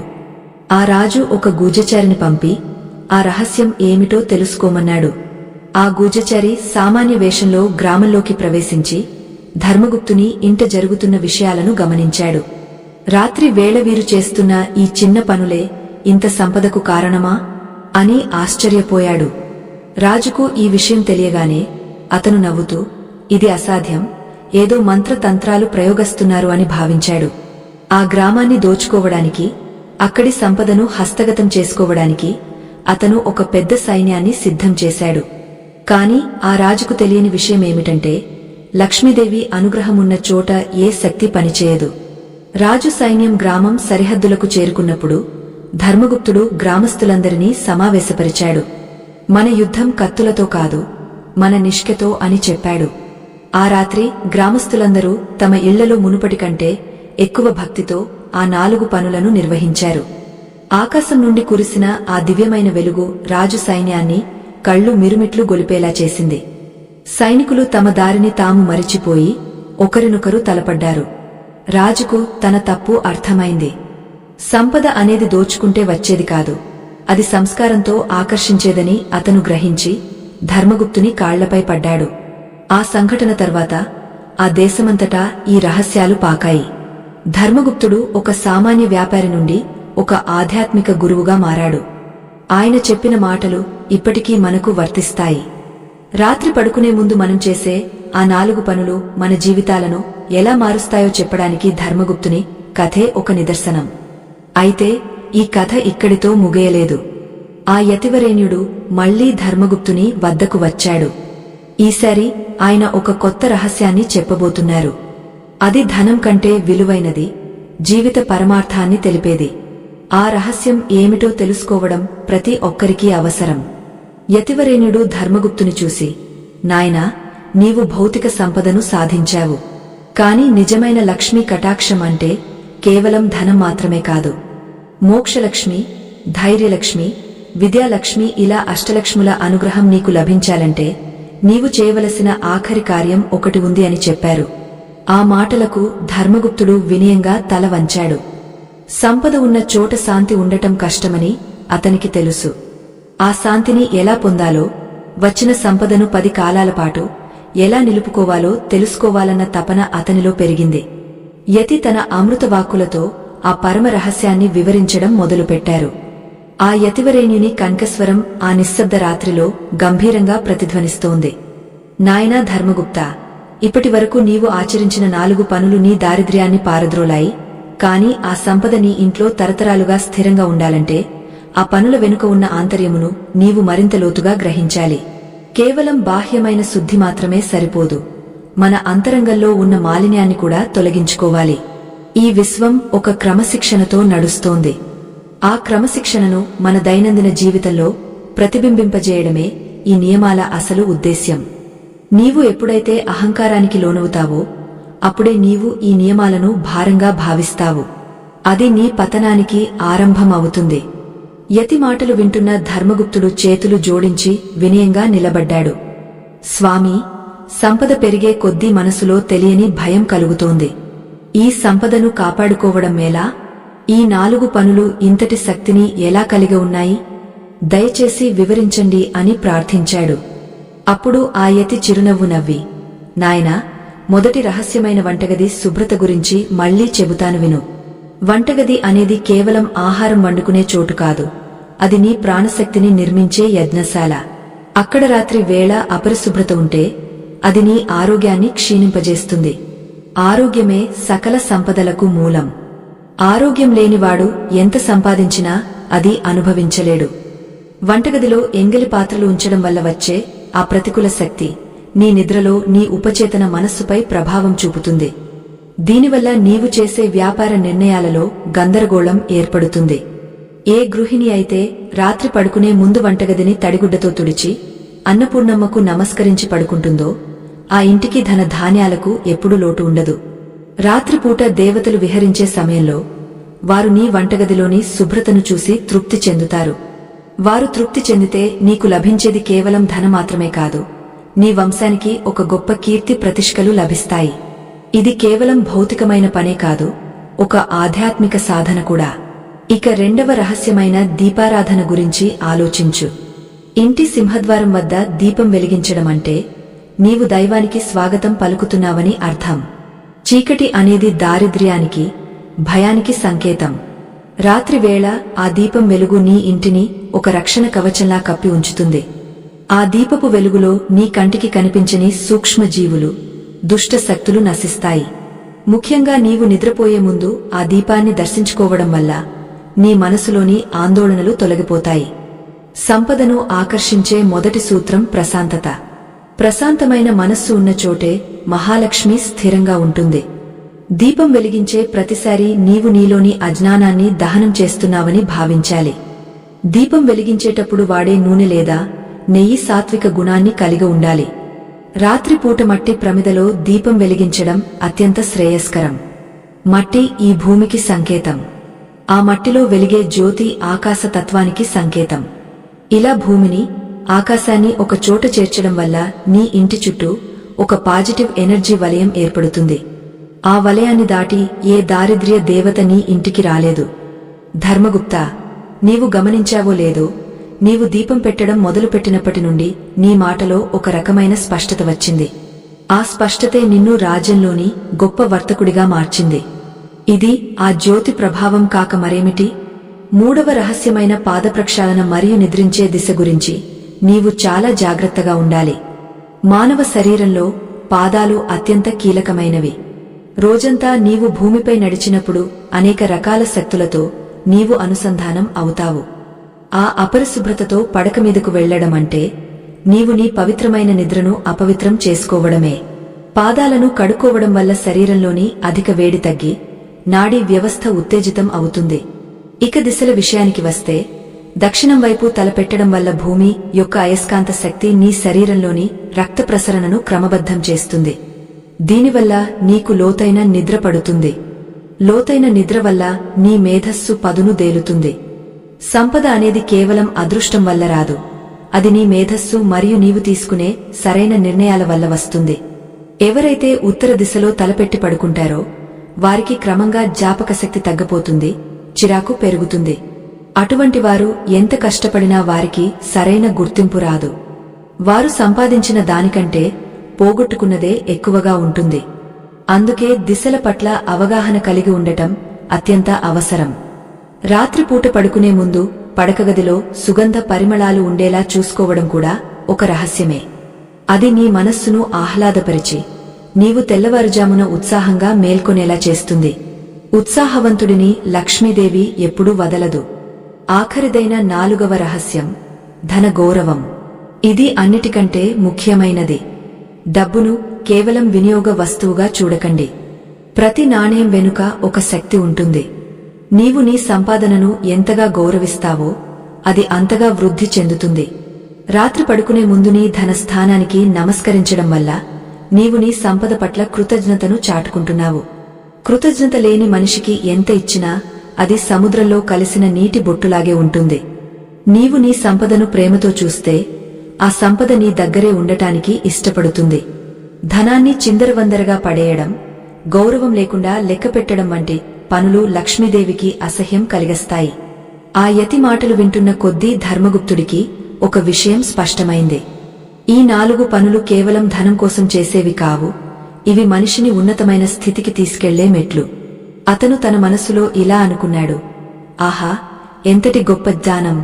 మనం రోజువారీ చేసే పనుల్లో ఇంతటి అంతరార్థముందా అని ఆశ్చర్యపోయాడు. యతివరేణ్యుడు ఇంకా ఇలా అన్నారు, నాయనా, ఈ 4 నియమాలను పాటించే గృహంలో అకాల మరణాలు ఉండవు. ఆ ఇల్లు ఎప్పుడూ కలకలలాడుతూ ఉంటుంది. అయితే ఒకానొక సమయంలో నీకు ఒక పెద్ద పరీక్ష ఎదురవుతుంది. నీవు సంపాదించిన సంపదను వదిలేయాల్సి వస్తే నీవు దానికి సిద్ధంగా ఉన్నావా అని అడిగారు. యతివేసిన ఆ ప్రశ్నకు ధర్మగుప్తుడు ఒక్క క్షణం నిశ్శబ్దంగా ఉండిపోయాడు. సంపద మీద మమకారం పెంచుకోవడం సహజం. కాని ఆ సంపద తనది కాదని, అది ప్రకృతి ఇచ్చిన వరమని గ్రహించినవాడు మాత్రమే నిజమైన జ్ఞాని. స్వామి, మీరు చెప్పిన ఈ రహస్యాలు నా జీవితాన్ని మార్చాయి. ఈ సంపద నీదే, నా ప్రాణం నీదే. నీవు ఏది చేయమంటే అది చేస్తాను అని వినయంగా బదులిచ్చాడు. అప్పుడు ఆ యతి గంభీరంగా నవ్వి, మంచిది ధర్మగుప్తా, నీ పరీక్షా సమయం ఆసన్నమైంది.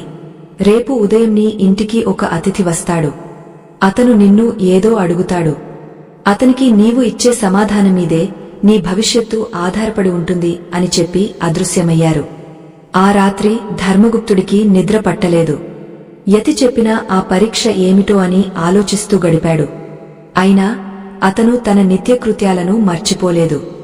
వంటగది శుభ్రం చేశాడు, దీపాన్ని వెలిగించాడు, పాదాలు కడుక్కుని దిశను సరిచూసుకుని పడుకున్నాడు. తన ధనపేటికకు నమస్కరిస్తూ, అమ్మ లక్ష్మి, నీవు ఏ రూపంలో వచ్చినా నేను నిన్ను గుర్తిస్తాను. నన్ను అహంకారానికి లోను కాకుండా కాపాడు అని ప్రార్థించాడు. మరుసటి రోజు ఉదయం సూర్యోదయం కాకముందే ధర్మగుప్తుడి ఇంటి తలుపు ఎవరో తట్టారు. బయట ఒక సామాన్యమైన వ్యక్తి నిలబడి ఉన్నాడు. అతని ముఖంలో ఏదో తెలియని ఆందోళన కనిపిస్తోంది.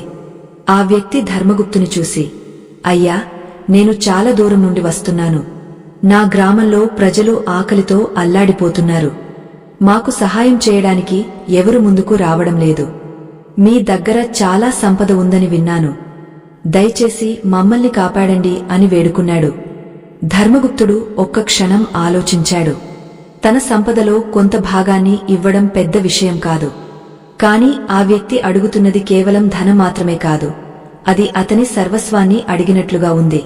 ఆ వ్యక్తి ఎవరో కాదు, ఆ రాజ్యంలోని ఒక మారుమూల ప్రాంతానికి చెందినవాడు. అతని మాటల్లోని ఆర్తి ధర్మగుప్తుని హృదయాన్ని కదిలించింది. అయితే అదే సమయంలో ఆ రాజ్యపు మంత్రులు వచ్చి, ధర్మగుప్తా, నీవు ఈ వ్యక్తికి సహాయం చేయకూడదు. అతను మన శత్రు దేశానికి సంబంధించినవాడని మాకు సమాచారం ఉంది. ఒకవేళ నీవు అతనికి సహాయం చేస్తే నీవు రాజద్రోహివి అవుతావు. నీ ఆస్తిని ప్రభుత్వం స్వాధీనం చేసుకుంటుంది అని హెచ్చరించారు. ఇప్పుడు ధర్మగుప్తుడు ధర్మసంకటంలో పడ్డాడు. ఒకవైపు ఆకలితో ఉన్న ప్రజలు, మరొకవైపు రాజశాసనం. తన సంపదను కాపాడుకోవాలా లేక ధర్మాన్ని పాటించాలా? యతి చెప్పిన పరీక్ష ఇదేనా? అతను తీసుకునే నిర్ణయమేమిటి? ఆ నిర్ణయం అతని జీవితాన్ని ఏ తీరానికి చేరుస్తుంది అన్నది మనం తర్వాతి భాగంలో తెలుసుకుందాం. ధర్మగుప్తుడు ఒక్క క్షణం కళ్ళు మూసుకున్నాడు. అతని అంతరంగంలో యతివరేణ్యుడి గంభీర స్వరం ప్రతిధ్వనిస్తోంది. సంపద అనేది ఒక ప్రవాహం వంటిది. అది నిలిచి ఉంటే మురిగిపోతుంది, 10 మందికి ఉపయోగపడితేనే అది పవిత్రం అవుతుందని ఆయన గ్రహించాడు. మంత్రుల హెచ్చరికలు ఒకవైపు, ఆకలితో ఉన్న ఆర్తుల రోదనలు మరొకవైపు ఉన్నా అతని మనస్సు ఏమాత్రం చలించలేదు. తూర్పు దిశలో తలపెట్టి పడుకోవడం వల్ల అతనికి కలిగిన ఆ అచంచలమైన ధైర్యం ఇప్పుడు అతనిని నడిపిస్తోంది. అతను కళ్ళు విప్పి ఆ మంత్రుల వైపు నిశ్చయంగా చూశాడు. అయ్యా, రాజ్యశాసనాలు మనుషుల కోసం పుట్టాయి, కాని మానవత్వం అనేది సృష్టి ఆది నుండి ఉన్న ధర్మం. ఈ సంపద నాకు ఆ తల్లి ప్రసాదించిన భిక్ష. ఒకవేళ ఆ తల్లికే ఈ సంపదను తిరిగి ఇవ్వాల్సి వస్తే అంతకంటే గొప్ప పుణ్యమేముంటుంది? రాజద్రోహిగా ముద్రపడినా పర్వాలేదు, కాని ఆకలితో ఉన్న ప్రాణాలను కాపాడలేకపోతే నేను ధర్మద్రోహిని అవుతాను అని అన్నాడు. ఆ మాటలు విని మంత్రులు ఆశ్చర్యపోయారు. ధర్మగుప్తుడు వెంటనే తన ధన పేటికను తెరిచి అందులో ఉన్న బంగారు నాణేలను, రత్నాలను ఆ నిరుపేద వ్యక్తికి అందిస్తూ, వీటిని తీసుకువెళ్లి నీ ప్రజల ఆకలి తీర్చు అని చెప్పాడు. ఆ నిరుపేద వ్యక్తి కళ్లలో ఆనందబాష్పాలు రాలాయి. అతను ధర్మగుప్తుని పాదాలకు నమస్కరించి, అయ్యా, మీరు సామాన్య మానవులు కారు, ఆ మహాలక్ష్మి స్వరూపులు అని దీవించి వెళ్లిపోయాడు.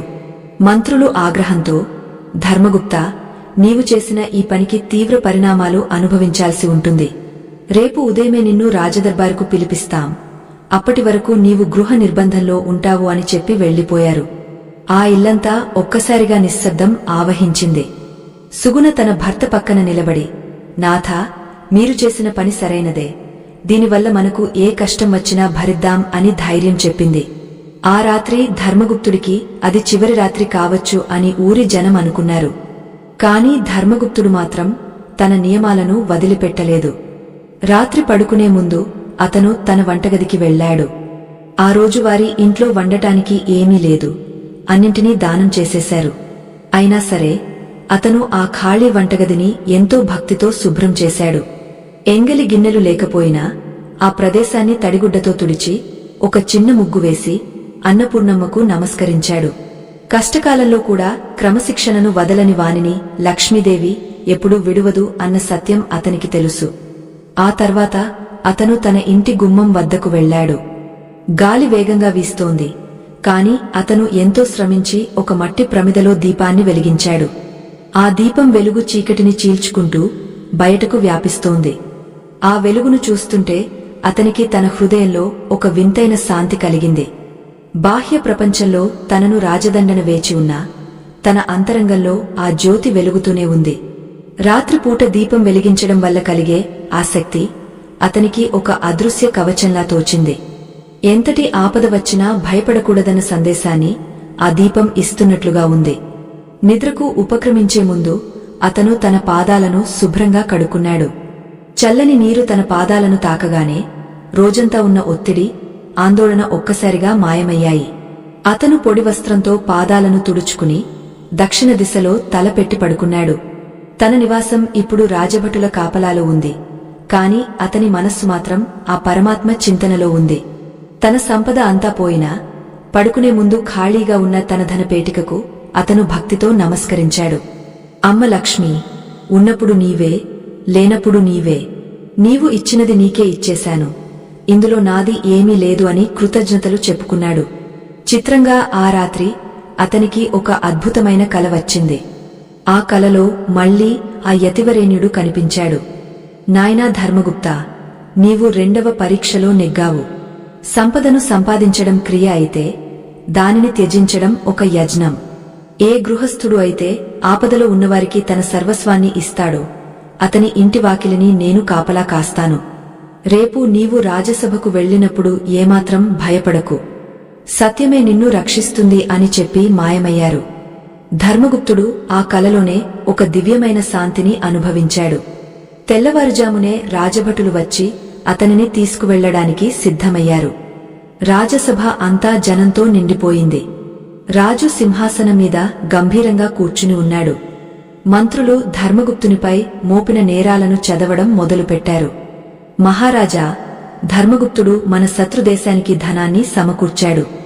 ఇది అక్షరాలా రాజద్రోహం అని వాదించారు. రాజు ధర్మగుప్తుని వైపు చూసి, ధర్మగుప్తా, నీవు చేసిన పనికి మరణదండన విధించవచ్చు. నీవు దీనికి ఏమి సమాధానం చెబుతావు అని అడిగాడు. ధర్మగుప్తుడు నిబ్బరంగా ముందుకు వచ్చి, మహారాజా, ఆకలికి దేశముండదు, భాష ఉండదు. నేను ఇచ్చింది ఒక మనిషికి కాదు, ఆ మనిషిలో ఉన్న ప్రాణానికి అని సమాధానమిచ్చాడు. సరిగా అదే సమయంలో రాజసభలోకి ఒక వార్తాహరుడు పరుగెత్తుకుంటూ వచ్చాడు. మహారాజా, ఒక అద్భుతం జరిగింది. మన సరిహద్దుల్లో ఉన్న శత్రువులందరూ ఆయుధాలు వదిలేసి మనపై దాడి చేయబోమని ప్రమాణం చేస్తున్నారు. ఎవరో ఒక పుణ్యాత్ముడు తమ ఆకలి తీర్చాడని, అటువంటి ధర్మాత్ములు ఉన్న దేశంపై దాడి చేయడం పాపమని వారు భావిస్తున్నారు. వారు మనతో స్నేహాన్ని కోరుకుంటున్నారు అని చెప్పాడు. ఆ వార్త వినగానే సభలో ఉన్న వారందరూ నిశ్చేష్టులయ్యారు. రాజు ఒక్కసారిగా సింహాసనం నుండి దిగవచ్చి ధర్మగుప్తుని కౌగిలించుకున్నాడు. ధర్మగుప్తా, నీవు కేవలం ధర్మాత్ముడివే కాదు, ఈ రాజ్యానికి ఒక రక్షకుడివి. నీవు చేసిన ఆ ధర్మకార్యమే ఈరోజు మన రాజ్యాన్ని యుద్ధం నుండి కాపాడింది. నీవు కోల్పోయిన సంపదకు 10 రెట్లు సంపదను నేను నీకు బహుమతిగా ఇస్తున్నాను అని రాజు ప్రకటించాడు. కాని ధర్మగుప్తుడు వినయంగా, మహారాజా, ఈ సంపద నాది కాదు. ఇది ఆ లక్ష్మీదేవి ప్రసాదం. ఆమె నన్ను పరీక్షించింది. నేను కేవలం ఒక నిమిత్తమాత్రుడిని మాత్రమే అని చెప్పాడు. ప్రజలందరూ ధర్మగుప్తుని జేజేలతో ముంచెత్తారు. కాని ధర్మగుప్తుడి మనసు మాత్రం ఆ రాత్రి తాను ఆచరించే ఆ 4 పనుల మీదనే ఉంది. నిజానికి ధర్మగుప్తుడికి లభించిన ఆ విజయం వెనుక ఉన్న రహస్యం కేవలం ఆ దానం మాత్రమే కాదు. అతను ప్రతి రాత్రి చేసే ఆ 4 పనులు అతని మనస్సును అత్యంత పవిత్రంగా, ధైర్యంగా ఉంచాయి. వంటగదిని శుభ్రం చేయడం వల్ల అతనిలో వినయం పెరిగింది. దీపం వెలిగించడం వల్ల అతనిలో జ్ఞాన కాంతి పెరిగింది. పాదప్రక్షాళన మరియు సరైన దిశలో నిద్రించడం వల్ల అతనిలో మానసిక స్థిరత్వం ఏర్పడింది. ధనానికి నమస్కరించడం వల్ల అతనికి ధనం పట్ల మమకారం పోయి దానిని ఒక సాధనంగా మాత్రమే చూడటం అలవడింది. ఈ మార్పులన్నీ కలిసి అతనిని ఒక మహోన్నత వ్యక్తిగా తీర్చిదిద్దాయి. ధర్మగుప్తుడు తిరిగా తన ఇంటికి చేరుకున్నాడు. అతని ఇల్లు మళ్లీ పూర్వ వైభవాన్ని సంతరించుకుంది. కాని అతను తన జీవనశైలిని ఏమాత్రం మార్చుకోలేదు. సంపద పెరిగినా, హోదా పెరిగినా అతను ప్రతి రాత్రి తన వంటగదిని శుభ్రం చేయడం మానలేదు. అతని భార్య సుగుణ కూడా అతనికి తోడుగా నిలిచేది. వారు తమ 2 బిడ్డలకు కూడా ఈ సంస్కారాన్ని నేర్పించారు. పిల్లలారా, లక్ష్మీదేవి మన ఇంటికి రావాలంటే ఈ 4 తలుపులు తెరిచి ఉండాలి అని వారు బోధించేవారు. ఆ గ్రామం ఇప్పుడు ఐశ్వర్యానికి మాత్రమే కాదు, ఆధ్యాత్మిక విజ్ఞానానికి కూడా నిలయంగా మారింది. అయితే ఒకరోజు రాత్రి ధర్మగుప్తుడు దీపం వెలిగిస్తుండగా గాలిలో ఒక వింతైన శబ్దం వినిపించింది. అది ఒక ఏడుపు స్వరంలా ఉంది. ధర్మగుప్తుడు బయటకు వచ్చి చూశాడు. అక్కడ ఒక వృద్ధురాలు దీనంగా కూర్చుని ఏడుస్తోంది. ఆమె ఎముకల గూడులా ఉంది. ఆమె చుట్టూ దారిద్ర్యం తాండవిస్తోంది. ధర్మగుప్తుడు ఆమె వద్దకు వెళ్లి, అమ్మా, నీవు ఎవరు? నీకు ఏమి కావాలి అని అడిగాడు. ఆ వృద్ధురాలు తన తల ఎత్తి చూసింది. ఆమె కళ్ళు భయంకరంగా ఉన్నాయి. ఆమె ఎవరో కాదు, అలక్ష్మీదేవి. ఆమె తన నిజ స్వరూపంతో అక్కడ నిలబడి ఉంది. ధర్మగుప్తుడు ఆమెను చూసి భయపడకుండా గౌరవంగా నమస్కరించాడు. అలక్ష్మీదేవి వికటంగా నవ్వి, ధర్మగుప్తా, నీవు నన్ను ఇంత గౌరవిస్తున్నావా? నేను నీ సర్వస్వాన్ని హరించడానికి వచ్చిన దారిద్ర్య దేవతను అని అన్నది. ధర్మగుప్తుడు శాంతంగా, అమ్మా, నీవు కూడా ఆ పరమాత్మ సృష్టివే కదా. వెలుగు ఉన్న చోట నీకు స్థానం లేదని తెలుసు, కాని నీవు ఎందుకు ఏడుస్తున్నావు అని అడిగాడు. అప్పుడు అలక్ష్మి చెప్పిన మాటలు ధర్మగుప్తుడిని ఆశ్చర్యపరిచాయి. నాయనా, లోకంలో అందరూ నన్ను అసహ్యించుకుంటారు, కాని నీవు మాత్రం నన్ను గౌరవించావు. ఈ గ్రామంలో ఎక్కడా నాకు చోటు దొరకడం లేదు. నీవు పాటించే ఆ 4 పనులు నన్ను ఈ ఊరి నుండి వెళ్లగొడుతున్నాయి అని చెప్పింది. ముఖ్యంగా రాత్రి పడుకునే ముందు వంటగది శుభ్రంగా ఉంచడం వల్ల నాకు ఆకలి తీరడం లేదు. దీపం వెలుగు వల్ల నాకు కళ్ళు కనిపించడం లేదు. పాదాలు కడుక్కోవడం వల్ల నేను మీ శరీరంలో ప్రవేశించలేకపోతున్నాను. ధనానికి గౌరవం ఇవ్వడం వల్ల నేను ఆ ధనాన్ని పాడు చేయలేకపోతున్నాను. నీవు ఈ రహస్యాలను లోకానికి వెల్లడి చేస్తే నా పరిస్థితి ఏమిటి అని ఆమె ప్రశ్నించింది. ధర్మగుప్తుడు ఒక్క క్షణం ఆలోచించి, అమ్మా, నీవు ఎక్కడ ఉండాలో అక్కడ ఉండు, కాని ధర్మం తప్పిన వారి ఇళ్లలో మాత్రమే నీవు నివసించు. ఈ రహస్యాలను పాటించే వారిని మాత్రం వదిలిపెట్టు అని కోరాడు. అలక్ష్మి ఆ మాటలకు ఒప్పుకుని అక్కడి నుండి వెళ్లిపోయింది. ఆ రాత్రి జరిగిన ఈ సంభాషణ ధర్మగుప్తుడికి ఒక విషయాన్ని స్పష్టం చేసింది. దారిద్ర్యం అనేది బయట నుండి వచ్చేది కాదు, మన అలవాట్ల వల్ల మనం ఆహ్వానించేది. మనం చేసే ఆ 4 పనులు అలక్ష్మికి మన ఇంట్లో చోటు లేకుండా చేస్తాయి. ఈ విషయాన్ని అతను తన శిష్యులకు, గ్రామస్తులకు వివరించాడు. అయితే మారుతున్న కాలంతో పాటు మనుషులు మళ్లీ ఈ నియమాలను విస్మరిస్తారని అతనికి తెలుసు. అందుకే అతను ఒక శాశ్వతమైన పరిష్కారాన్ని ఆలోచించాడు. ఆ పరిష్కారం ఏమిటో, అది నేటి తరం వారికి ఎలా ఉపయోగపడుతుందో మనం తెలుసుకోవాలి. కాలం ఎంత మారినా ప్రకృతి నియమాలు మారవు కదా. కాలచక్రం గెరగెర తిరుగుతోంది. మానవ జీవితంలో వసంతాలు వస్తుంటాయి, హేమంతాలు వెళ్తుంటాయి, కాని ధర్మగుప్తుడు నేర్చుకున్న ఆ పరమ సత్యం మాత్రం శాశ్వతంగా నిలిచిపోయింది. తన అనుభవాల ద్వారా అతను గ్రహించిన ఆ 4 రహస్యాలను కేవలం ఒక అలవాటుగా కాకుండా ఒక జీవన యజ్ఞంగా మార్చుకోవాలని అతను సంకల్పించాడు. ఒకనాడు సాయం సంధ్యా వేళ ఆకాశం సింధూర వర్ణంలో మునిగి తేలుతున్నప్పుడు ధర్మగుప్తుడు తన శిష్యులను మరియు గ్రామస్తులను పిలిచి ఒక గంభీరమైన ప్రసంగం చేశాడు.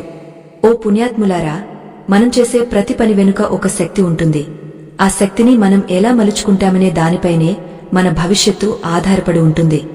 రాత్రి పడుకునే ముందు మనం చేసే ఆ పనులు కేవలం భౌతికమైనవి కావు, అవి మన ఆత్మను ప్రకృతితో అనుసంధానం చేసే సూత్రాలు అని వివరించాడు.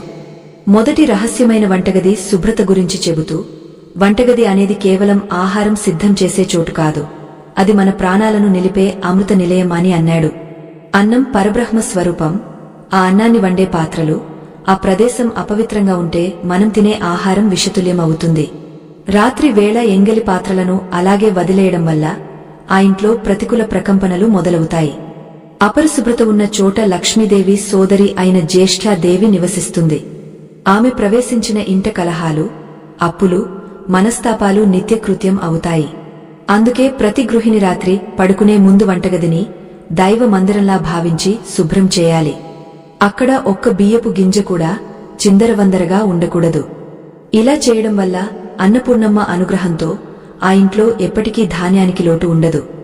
రెండవ రహస్యమైన దీపారాధన ప్రాముఖ్యతను వివరిస్తూ, దీపమంటే సాక్షాత్తు జ్ఞాన జ్యోతి అని ధర్మగుప్తుడు ఉద్ఘాటించాడు. సూర్యుడు అస్తమించిన తర్వాత ఈ లోకం చీకటిలో మునిగిపోతుంది. ఆ సమయంలో మన ఇంటి గడప వద్ద వెలిగే దీపం ఒక దిక్సూచిలా పనిచేస్తుంది. అది కేవలం భౌతికమైన వెలుగును మాత్రమే ఇవ్వదు, దుష్ట శక్తులు మన ఇంటి ఛాయలకు కూడా రాకుండా అడ్డుకుంటుంది. రాత్రిపూట దేవతలు భూలోక సంచారం చేస్తారని, ఏ ఇంటి ముందైతే దీపం వెలుగుతూ ఉంటుందో ఆ ఇంటిని వారు ఆశీర్వదిస్తారని పురాణాలు చెబుతున్నాయి. ఆ వెలుగు లక్ష్మీదేవిని మీ ఇంటివైపు ఆకర్షిస్తుంది. దీపం లేని ఇల్లు శ్మశానంతో సమానం. కాబట్టి పడుకునే ముందు మీ గుమ్మం వద్ద లేదా పూజా మందిరంలో ఒక చిన్న దీపం వెలిగించి ఉంచడం వల్ల మీ వంశం దేదీప్యమానంగా వెలుగుతుంది. మూడవ రహస్యమైన పాదప్రక్షాళన మరియు నిద్రించే దిశ గురించి ధర్మగుప్తుడు ఎంతో సూక్ష్మంగా వివరించాడు. మన పాదాలు భూమితో నిరంతరం స్పర్శలో ఉంటాయి. దీనివల్ల అనేక రకాల మలినాలు మనల్ని చేరుతాయి. రాత్రి పడుకునే ముందు చల్లని నీటితో పాదాలను కడుగుకోవడం వల్ల మన శరీరంలోని నాడులు శాంతిస్తాయి. కలి పురుషుడు మానవ శరీరంలోకి పాదాల ద్వారానే ప్రవేశిస్తాడని, శుభ్రమైన పాదాలు ఉన్నవారి జోలికి అతను వెళ్లలేడని ధర్మగుప్తుడు చెప్పాడు. ఇక నిద్రించే దిశ విషయానికి వస్తే, దక్షిణం వైపు తలపెట్టి పడుకోవడం వల్ల భూమి యొక్క అయస్కాంత శక్తి మన రక్త ప్రసరణను క్రమబద్ధం చేస్తుంది. ఉత్తరం వైపు తలపెట్టి పడుకుంటే మెదడుపై ఒత్తిడి పెరిగి పీడకలలు మరియు మానసిక ఆందోళనలు కలుగుతాయి. ఆరోగ్యవంతమైన నిద్ర ఉంటేనే మరుసటి రోజు మనం ఉత్సాహంగా పనులు చేసుకోగలం. ఆ ఉత్సాహమే సంపదకు మూలం. నాలుగవ రహస్యమైన ధన గౌరవం గురించి చెబుతూ ధర్మగుప్తుడు ఎంతో ఉద్వేగానికి లోనయ్యాడు. డబ్బు అంటే కేవలం కాగితం కాదు, అది మన శ్రమకు ప్రతిరూపం. అది లక్ష్మీ స్వరూపం. రాత్రి పడుకునే ముందు మన దగ్గర ఉన్న సంపదను, అది కొద్దిగా ఉన్నా సరే, భక్తితో చూసుకుని దానికి నమస్కరించాలి. ఆ తల్లికి కృతజ్ఞతలు చెప్పుకోవాలి. ఎవరైతే ధనాన్ని గౌరవించరో వారి దగ్గర లక్ష్మీదేవి నిలబడదు. సంపదను ఒక క్రమ పద్ధతిలో ఉంచుకోవడం, దానికి నిత్యం కృతజ్ఞత తెలపడం వల్ల ఆ సంపద అక్షయంగా మారుతుంది. లోకంలో ఎందరో సంపాదిస్తారు కాని ఆ సంపాదనను నిలుపుకోలేకపోతారు. దానికి కారణం ధనం పట్ల వారికి ఉన్న అశ్రద్ధ. ఈ 4 నియమాలను పాటించే గృహం ఒక పుణ్యక్షేత్రంలా మారుతుంది. అక్కడ దారిద్ర్యం అనే మాటే వినిపించదు. ధర్మగుప్తుడు ఈ విషయాలను వివరిస్తుండగా గ్రామస్తులలో ఒకడు లేచి, అయ్యా, ఇవన్నీ పాటించడం వల్ల నిజంగానే ధన వర్షం కురుస్తుందా అని అడిగాడు. అప్పుడు ధర్మగుప్తుడు చిరునవ్వుతో, నాయనా, ధన వర్షమంటే ఆకాశం నుండి నాణేలు పడటం కాదు.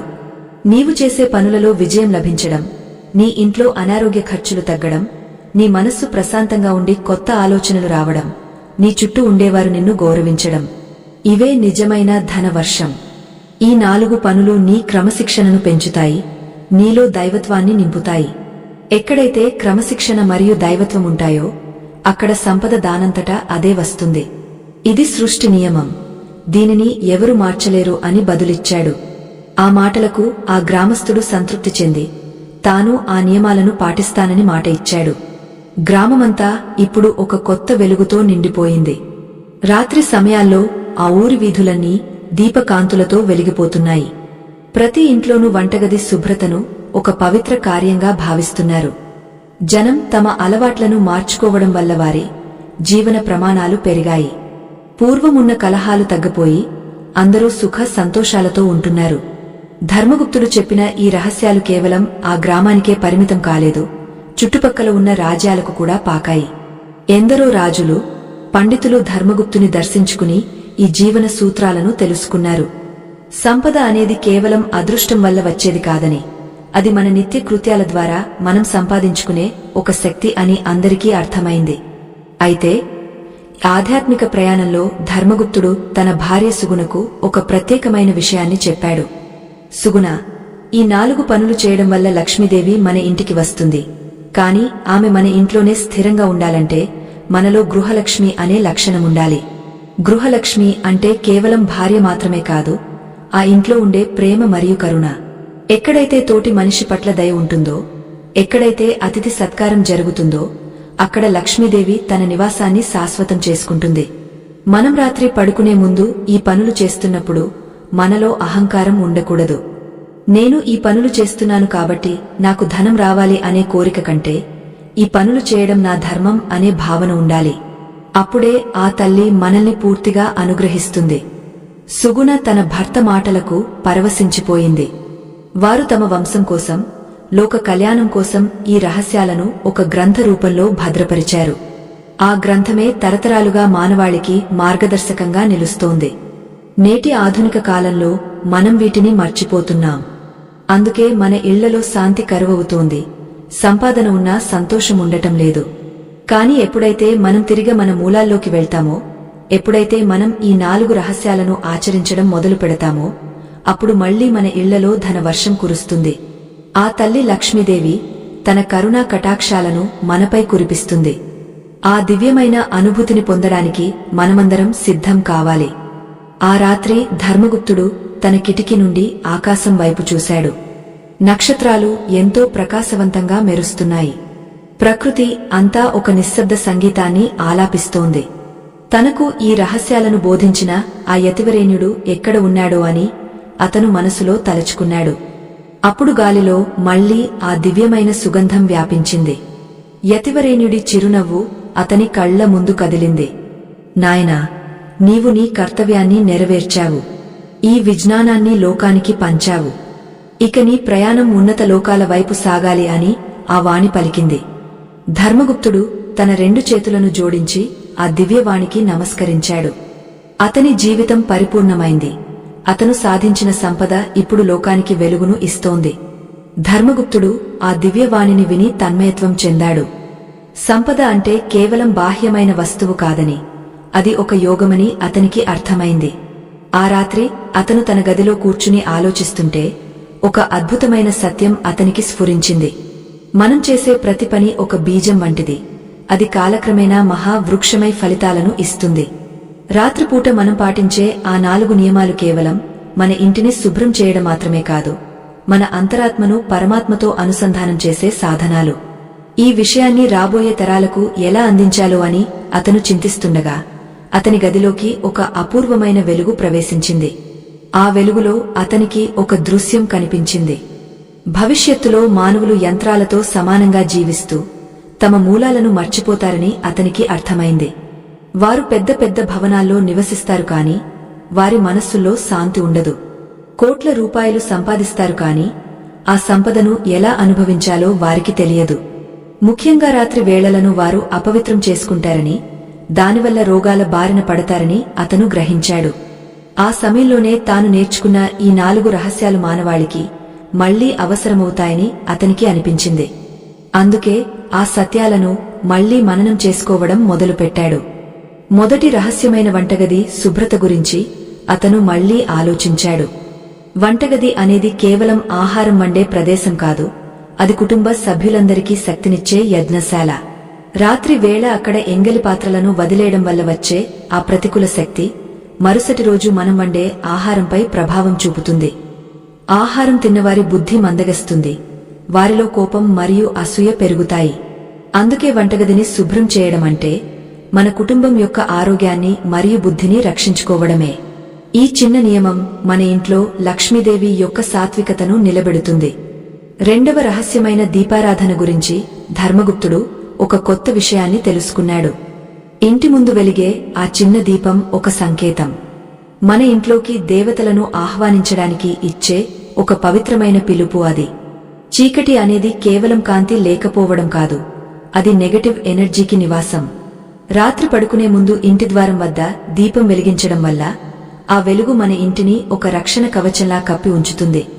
ఏ దుష్ట శక్తి కూడా ఆ కాంతిని దాటి లోపలికి రాలేదు. ఆ వెలుగు చూసి పితృదేవతలు సంతోషించి మనకు సద్బుద్ధిని ప్రసాదిస్తారు. 3వ రహస్యమైన పాదప్రక్షాళన మరియు దిశ ధ్యానం గురించి ధర్మగుప్తుడు తన శిష్యులకు ఇంకా వివరించాలనుకున్నాడు. పాదాలు కడుక్కోవడం వల్ల శరీరంలోని స్థిర విద్యుత్ ప్రవాహం క్రమబద్ధం అవుతుంది. ఇది మనకు లోతైన మరియు ప్రశాంతమైన నిద్రను ఇస్తుంది. నిద్ర అనేది ప్రకృతి మనకు ఇచ్చే గొప్ప వరం. ఆ సమయంలో మన శరీరం తనను తాను బాగు చేసుకుంటుంది. దక్షిణం వైపు తలపెట్టడం వల్ల కలిగే ఆ అయస్కాంత ప్రభావం మన మెదడును చురుగ్గా ఉంచుతుంది. ఆరోగ్యవంతుడైన మనిషి మాత్రమే ధనాన్ని సంపాదించగలడు మరియు సంపాదించిన దానిని కాపాడుకోగలడు. నిద్ర సరిగా లేనివాడు ఎంత మేధావి అయినా పరాజయం పాలవుతాడు. 4వ రహస్యమైన ధన గౌరవం గురించి ధర్మగుప్తుడు ఒక గంభీరమైన సత్యాన్ని గ్రహించాడు. మనం దేనిని ప్రేమిస్తామో అది మన దగ్గరకు వస్తుంది, దేనిని గౌరవిస్తామో అది మన దగ్గర నిలుస్తుంది.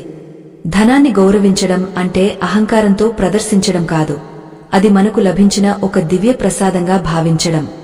రాత్రి పడుకునే ముందు మన దగ్గర ఉన్న సంపదను తాకి నమస్కరించడం వల్ల మనలో ఉన్న లోభత్వం పోతుంది, కృతజ్ఞతా భావం పెరుగుతుంది.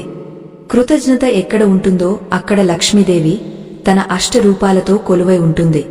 ఈ 4 పనులు మనిషిని దారిద్ర్యం నుండి ముక్తిని ప్రసాదించి ఐశ్వర్యవంతుడిని చేస్తాయి. ధర్మగుప్తుడు ఈ విషయాలను ఒక తాళపత్ర గ్రంథంపై రాయడం మొదలుపెట్టాడు. ఆ రాత్రి అతను రాస్తున్న ప్రతి అక్షరం ఒక నక్షత్రంలా మెరుస్తోంది. అతని పక్కనే కూర్చున్న సుగుణ, నాథా, ఈ జ్ఞానం కేవలం మనకే పరిమితం కాకుండా లోకంలోని ప్రతి గడపకు చేరాలి. ఏ ఇంట్లో అయితే ఆకలి చావులుంటాయో, ఏ ఇంట్లో అయితే అప్పుల బాధలుంటాయో అక్కడ ఈ రహస్యాలు వెలుగును నింపాలి అని పలికింది. ధర్మగుప్తుడు ఆమె వైపు చూసి చిరునవ్వు నవ్వి, అమ్మా సుగుణ, నీ కోరిక నెరవేరుతుంది. ఈ నియమాలు పాటించే ప్రతి గృహం ఒక వైకుంఠంగా మారుతుంది అని దీవించాడు. గ్రామంలో తెల్లవారుజామున ఒక అద్భుతం జరిగింది. గ్రామస్తులందరూ తమ ఇళ్లలో మునుపటి కంటే ఎక్కువ ఉత్సాహంగా ఉండటం ధర్మగుప్తుడు గమనించాడు. జనం ఇప్పుడు కేవలం ధనం కోసమే కాకుండా ధర్మం కోసం జీవిస్తున్నారు. రాత్రి పడుకునే ముందు వారు చేసే ఆ 4 పనులు వారిలో ఒక తెలియని క్రమశిక్షణను నింపాయి. ఆ క్రమశిక్షణే వారిని అపారమైన సంపద వైపు నడిపిస్తోంది. ధర్మగుప్తుడు తన కార్యాలన్నీ ముగించుకుని మళ్లీ ఆ హిమవత్ పర్వతాల వైపు తన ప్రయాణాన్ని మొదలుపెట్టాడు. ఎందుకంటే అతనికి తెలుసు, ఒక గురువుగా తన పని పూర్తయిందని, ఇక ఆ జ్ఞానాన్ని లోకం పంచుకుంటుందని. ఆయన నడుచుకుంటూ వెళ్తుంటే ప్రకృతి అంతా ఆయనకు వీడ్కోలు పలుకుతున్నట్లుగా ఉంది. చెట్లు తలలుపుతూ, పక్షులు కిలకిలరావాలు చేస్తూ ఆయనను అనుసరిస్తున్నాయి. ధర్మగుప్తుడు వెళ్లిపోయినా ఆయన నేర్పిన ఆ 4 పాఠ్యాలు మాత్రం ఆ గ్రామంలో శాశ్వతంగా నిలిచిపోయాయి. నేటికీ ఆ ఊరిలో దారిద్ర్యం అనే మాటే వినిపించదు. ప్రతి ఇల్లు లక్ష్మీ నివాసంగా వెలుగొందుతోంది. అయితే ఈ కథలో మనం తెలుసుకోవలసిన అత్యంత ముఖ్యమైన పరమార్థం ఒకటి ఉంది. అది కేవలం ధనం గురించి మాత్రమే కాదు, అది మన జీవితం యొక్క అంతిమ లక్ష్యం గురించి. ఆ రహస్యం ఏమిటో ఆ యతివరేణ్యుడు చివరిసారిగా ధర్మగుప్తునికి ఏమి చెప్పారో మనం తెలుసుకోవాలి. ధర్మగుప్తుడు పర్వతాల పైకి చేరుకున్నాక అక్కడ మళ్లీ ఆ దివ్యమైన కాంతి అతనికి ఎదురైంది. ఆ కాంతి నుండి మళ్లీ ఆ యతివరేణ్యుడి రూపం ఆవిర్భవించింది. నాయనా ధర్మగుప్తా, నీవు లోకానికి గొప్ప ఉపకారం చేశావు. కాని ఒక్కటి గుర్తుంచుకో, కాలం మారుతున్న కొద్దీ మనుషులు సులభమైన మార్గాల కోసం వెతుకుతారు. కష్టపడకుండా సంపద రావాలని కోరుకుంటారు. కాని సృష్టి నియమమేమిటంటే, మనం ప్రకృతికి ఏమి ఇస్తామో అదే మనకు తిరిగి వస్తుంది. రాత్రిపూట మనం పాటించే ఈ నియమాలు మనం ప్రకృతికి ఇచ్చే గౌరవం. ఆ గౌరవమే మనకు సంపద రూపంలో తిరిగి వస్తుంది. ఈ సత్యాన్ని ఎవరైతే విస్మరిస్తారో వారు మళ్లీ దారిద్ర్యంలోకి వెళ్లిపోతారు. యతివరేణ్యుడు ఇంకా ఇలా అన్నారు, ధర్మగుప్తా, ఈ కథ కేవలం నీది కాదు, ఇది మానవాళి అందరిది. రాత్రి పడుకునే ముందు మనిషి తన మనస్సును ప్రక్షాళన చేసుకోవాలి. కోపం, అసూయ, ద్వేషం వంటి మాలిన్యాలను వంటగదిలోని ఎంగలి పాత్రల్లాగే కడిగేయాలి. మన హృదయంలో ఒక దీపాన్ని వెలిగించాలి. ఆ దీపమే మనల్ని సన్మార్గంలో నడిపిస్తుంది. నీవు నేర్పిన ఆ 4 పనులు కేవలం ప్రారంభం మాత్రమే. వాటిని నిరంతరం ఆచరిస్తూ సంపదను ఇతరులకు పంచడమే అసలైన లక్ష్మీ కటాక్షం. సంపద అనేది ఒక పరీక్ష. ఆ పరీక్షలో నెగ్గినవాడు మాత్రమే మోక్షానికి అర్హుడు అవుతాడు. ఆ మాటలు విని ధర్మగుప్తుడు తన తల వంచి నమస్కరించాడు. పర్వత శిఖరం నుండి కిందకు చూస్తే ఆ గ్రామం ఒక నక్షత్రంలా మెరుస్తోంది. అక్కడి ప్రజలు సంతోషంగా ఉన్నారు. ధర్మగుప్తుడికి ఒక సంతృప్తి కలిగింది. తన జీవితం ధన్యమైందని అతను భావించాడు. ఆ యతివరేణ్యుడు తన హస్తాన్ని పైకెత్తి స్వస్తి అని పలికాడు. ఆ క్షణంలో ధర్మగుప్తుడు ఒక దివ్యమైన తేజస్సులో కలిసిపోయాడు. ఆయన భౌతిక రూపం మాయమైనా ఆయన అందించిన జ్ఞానం మాత్రం శాశ్వతంగా ఉండిపోయింది. ఆ జ్ఞానమే ఇప్పుడు మనకు మార్గదర్శకంగా నిలుస్తోంది. మన నిత్య జీవితంలో ఎదురయ్యే ఆర్థిక ఇబ్బందులను, మనశ్శాంతి లేని స్థితిని తొలగించుకోవడానికి ఆ 4 సూత్రాలు ఎలా ఉపయోగపడతాయో ఇప్పుడు మనకు స్పష్టమైంది. అయితే ఈ ప్రయాణంలో ఒక ఆఖరి మలుపు ఉంది. అది ప్రతి ఒక్కరి జీవితాన్ని మార్చివేసే ఒక సత్యం. లక్ష్మీదేవి రహస్యాలలో ఇది అత్యంత శక్తివంతమైనది. దీనిని తెలుసుకున్నవారు మాత్రమే తమ జీవితంలో అఖండమైన ధన వర్షాన్ని చూస్తారు. ఆ రహస్యం ఏమిటో, ఆఖరి నిమిషంలో యతి చెప్పిన ఆ దివ్య సందేశం ఏమిటో మనం ఇప్పుడు తెలుసుకోబోతున్నాం. ఇది విన్న తర్వాత మీ జీవితం మునుపటిలా ఉండదు. మీ ఆలోచన విధానం మారుతుంది, మీ ఆర్థిక స్థితి మారుతుంది, అన్నింటికంటే ముఖ్యంగా మీ ఆత్మ ప్రశాంతతను పొందుతుంది. ఆ మహారహస్యం కోసం మనం సిద్ధం కావాలి. ఆ దివ్య తేజస్సులో లీనమైన ధర్మగుప్తుడు ఇప్పుడు ఒక అద్భుతమైన స్థితిని అనుభవిస్తున్నాడు. చుట్టూ ఉన్న హిమాలయ శిఖరాలు వెండి కాంతితో మెరుస్తున్నాయి. గాలిలో ఓంకారనాదం ప్రతిధ్వనిస్తోంది. యతివరేణ్యుడు తన అభయహస్తాన్ని చాచి, నాయనా ధర్మగుప్త, నీవు ఇప్పటివరకు 4 బాహ్య రహస్యాలను తెలుసుకున్నావు. కాని వీటన్నింటికీ మూలమైన ఒక పరమ రహస్యముంది. అది నీ హృదయ కమలంలో దాగ ఉంది. దానిని మేల్కొలిపినప్పుడే నీవు పొందిన సంపద శాశ్వతం అవుతుంది. ఆ రహస్యమేమిటంటే, నీవు చేసే ప్రతి పనిలోనూ ఆ జగన్మాతను దర్శించడం మరియు నీవు పొందిన దానిని సమాజానికి తిరిగి ఇవ్వడం. నాయనా, లక్ష్మీదేవి ఎప్పుడూ ఒకే చోట స్థిరంగా ఉండదు అని అజ్ఞానులు అంటారు. కాని ఆమె సత్యం, ధర్మం మరియు దయ ఉన్న చోట నీడలా వెన్నంటే ఉంటుంది. నీవు రాత్రి పడుకునే ముందు వంటగదిని శుభ్రం చేసినప్పుడు అది కేవలం పాత్రల శుద్ధి కాదు. అది నీ మనస్సులోని అహంకారాన్ని కడిగివేసే ప్రక్రియ. నీవు ఇంటి ముందు దీపం వెలిగించినప్పుడు అది కేవలం చీకటిని తొలగించడం కాదు. అది నీలోని అజ్ఞానాన్ని దహనం చేసి జ్ఞాన జ్యోతిని వెలిగించడం. నీవు పాదాలను కడుక్కుని సరైన దిశలో నిద్రించినప్పుడు అది కేవలం శారీరక నియమం కాదు.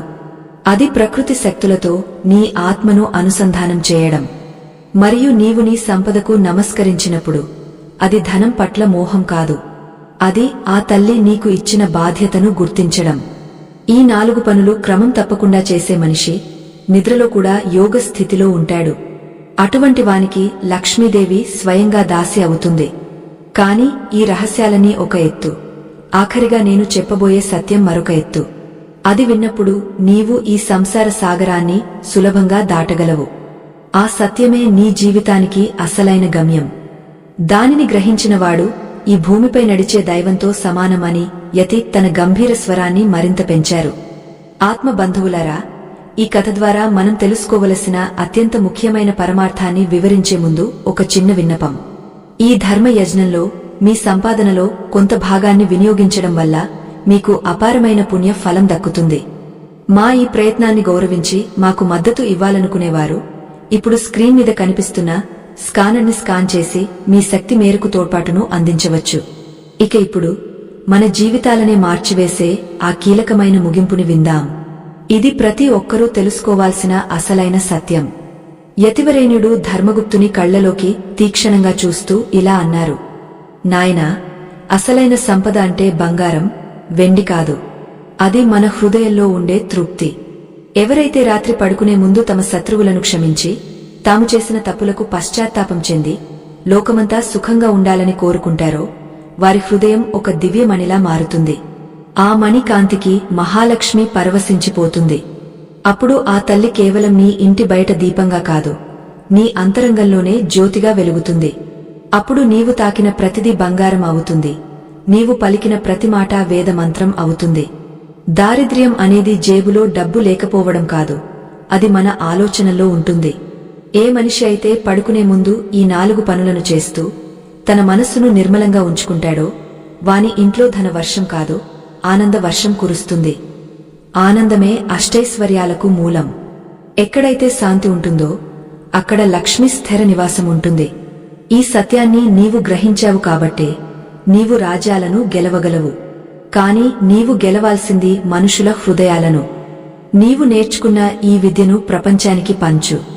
అది నీవు ఆ తల్లికి ఇచ్చే అసలైన కానుక అని యతి ఉద్ఘాటించారు. ఆ మాటలు విన్న వెంటనే ధర్మగుప్తుడికి ఒక దివ్య దర్శనం కలిగింది. ఆకాశం నుండి పుష్ప వృష్టి కురిసింది. కోటి సూర్యుల ప్రభతో మహాలక్ష్మి ప్రసన్నమైంది. ఆమె తన 4 చేతులతో ధర్మగుప్తుని ఆశీర్వదించింది. నాయనా, నీ భక్తికి, నీ క్రమశిక్షణకు నేను ప్రసన్నమయ్యాను. ఈ లోకంలో ఎవరైతే రాత్రి పడుకునే ముందు వంటగదిని శుభ్రం చేసి దీపాన్ని వెలిగించి పాదప్రక్షాళన చేసి తమ సంపాదనకు కృతజ్ఞత తెలుపుతారో వారి ఇంట నేను శాశ్వతంగా ఉంటాను. వారి వంశం 10 కాలాల పాటు సుఖ సంతోషాలతో తులతూగుతుంది అని ఆ తల్లి స్వయంగా వరమిచ్చింది. ధర్మగుప్తుడు ఆ దివ్యకాంతిలో తన్మయత్వం చెందాడు. యతివరేణ్యుడు తన నిజ స్వరూపాన్ని చూపారు. ఆయన సాక్షాత్తు దత్తాత్రేయ స్వామి. ఆయన చిరునవ్వు చిందిస్తూ అంతర్ధానమయ్యారు. ధర్మగుప్తుడు హిమాలయాల నుండి కిందకు తిరిగి వచ్చాడు. కాని ఇప్పుడు అతను పాత ధర్మగుప్తుడు కాదు. అతను ఒక జ్ఞాని, ఒక ధాత, ఒక మహనీయుడు. ఆయన తన జీవితాంతం ఆ 4 రహస్యాలను లోకానికి బోధించాడు. ఆయన ఉన్న గ్రామం, ఆయన నడిచిన నేల సస్యశ్యామలమైంది. నేటికి మనం ఆచరించవలసిన ధర్మసూత్రాలు ఇవే. మనం ఆధునిక యుగంలో ఉన్న యంత్రాల మధ్య జీవిస్తున్నా ప్రకృతి నియమాలు మారవు. రాత్రి పడుకునే ముందు ఆ 4 పనులు చేయడమంటే మన సంస్కృతిని, మన ఆరోగ్యమును, మన సంపదను కాపాడుకోవడమే. ఎవరైతే ఈ మాటలను నమ్మి ఆచరిస్తారో వారి జీవితాల్లో మార్పు రావడం ఖాయం. లక్ష్మీదేవి అనుగ్రహం కేవలం ధన రూపంలోనే కాదు, ఆరోగ్యం, ప్రశాంతత మరియు సంతాన సౌఖ్యం రూపంలో కూడా లభిస్తుంది. ఈ కథను విన్న ప్రతి ఒక్కరూ ఆ తల్లి కరుణా కటాక్షాలకు పాత్రులు కావాలని కోరుకుందాం. సంపద అనేది ఒక ప్రవాహం. అది మన ద్వారా ఇతరులకు చేరినప్పుడే దానికి సార్థకత లభిస్తుంది. హిమవత్పర్వతాల నుండి వీచే ఆ చల్లని గాలి, గంగానది పవిత్ర జలాలు మరియు మన పెద్దలు అందించిన ఆధ్యాత్మిక రహస్యాలు మనల్ని ఎప్పుడూ రక్షిస్తూనే ఉంటాయి. ధర్మగుప్తుని కథ మనకు ఒకే విషయాన్ని చెబుతోంది. అది నిరంతర సాధన మరియు కృతజ్ఞత. మనం పడుకునే ముందు చేసే ఆ చిన్న పనులే మన తలరాతను మారుస్తాయి. కాబట్టి ఆత్మీయ బంధువులారా, నేటి నుండే ఈ నియమాలను పాటించండి. మీ ఇంట ధన వర్షం కురిపించమని ఆ మహాలక్ష్మిని ప్రార్థించండి. సనాతన ధర్మం చూపిన బాటలో నడవండి. ఐశ్వర్యవంతమైన జీవితాన్ని అనుభవించండి. లోకా సమస్తా సుఖినోభవంతు. ఈ కథా ప్రయాణం ఇక్కడితో సంపూర్ణమైనదే. స్వస్తి.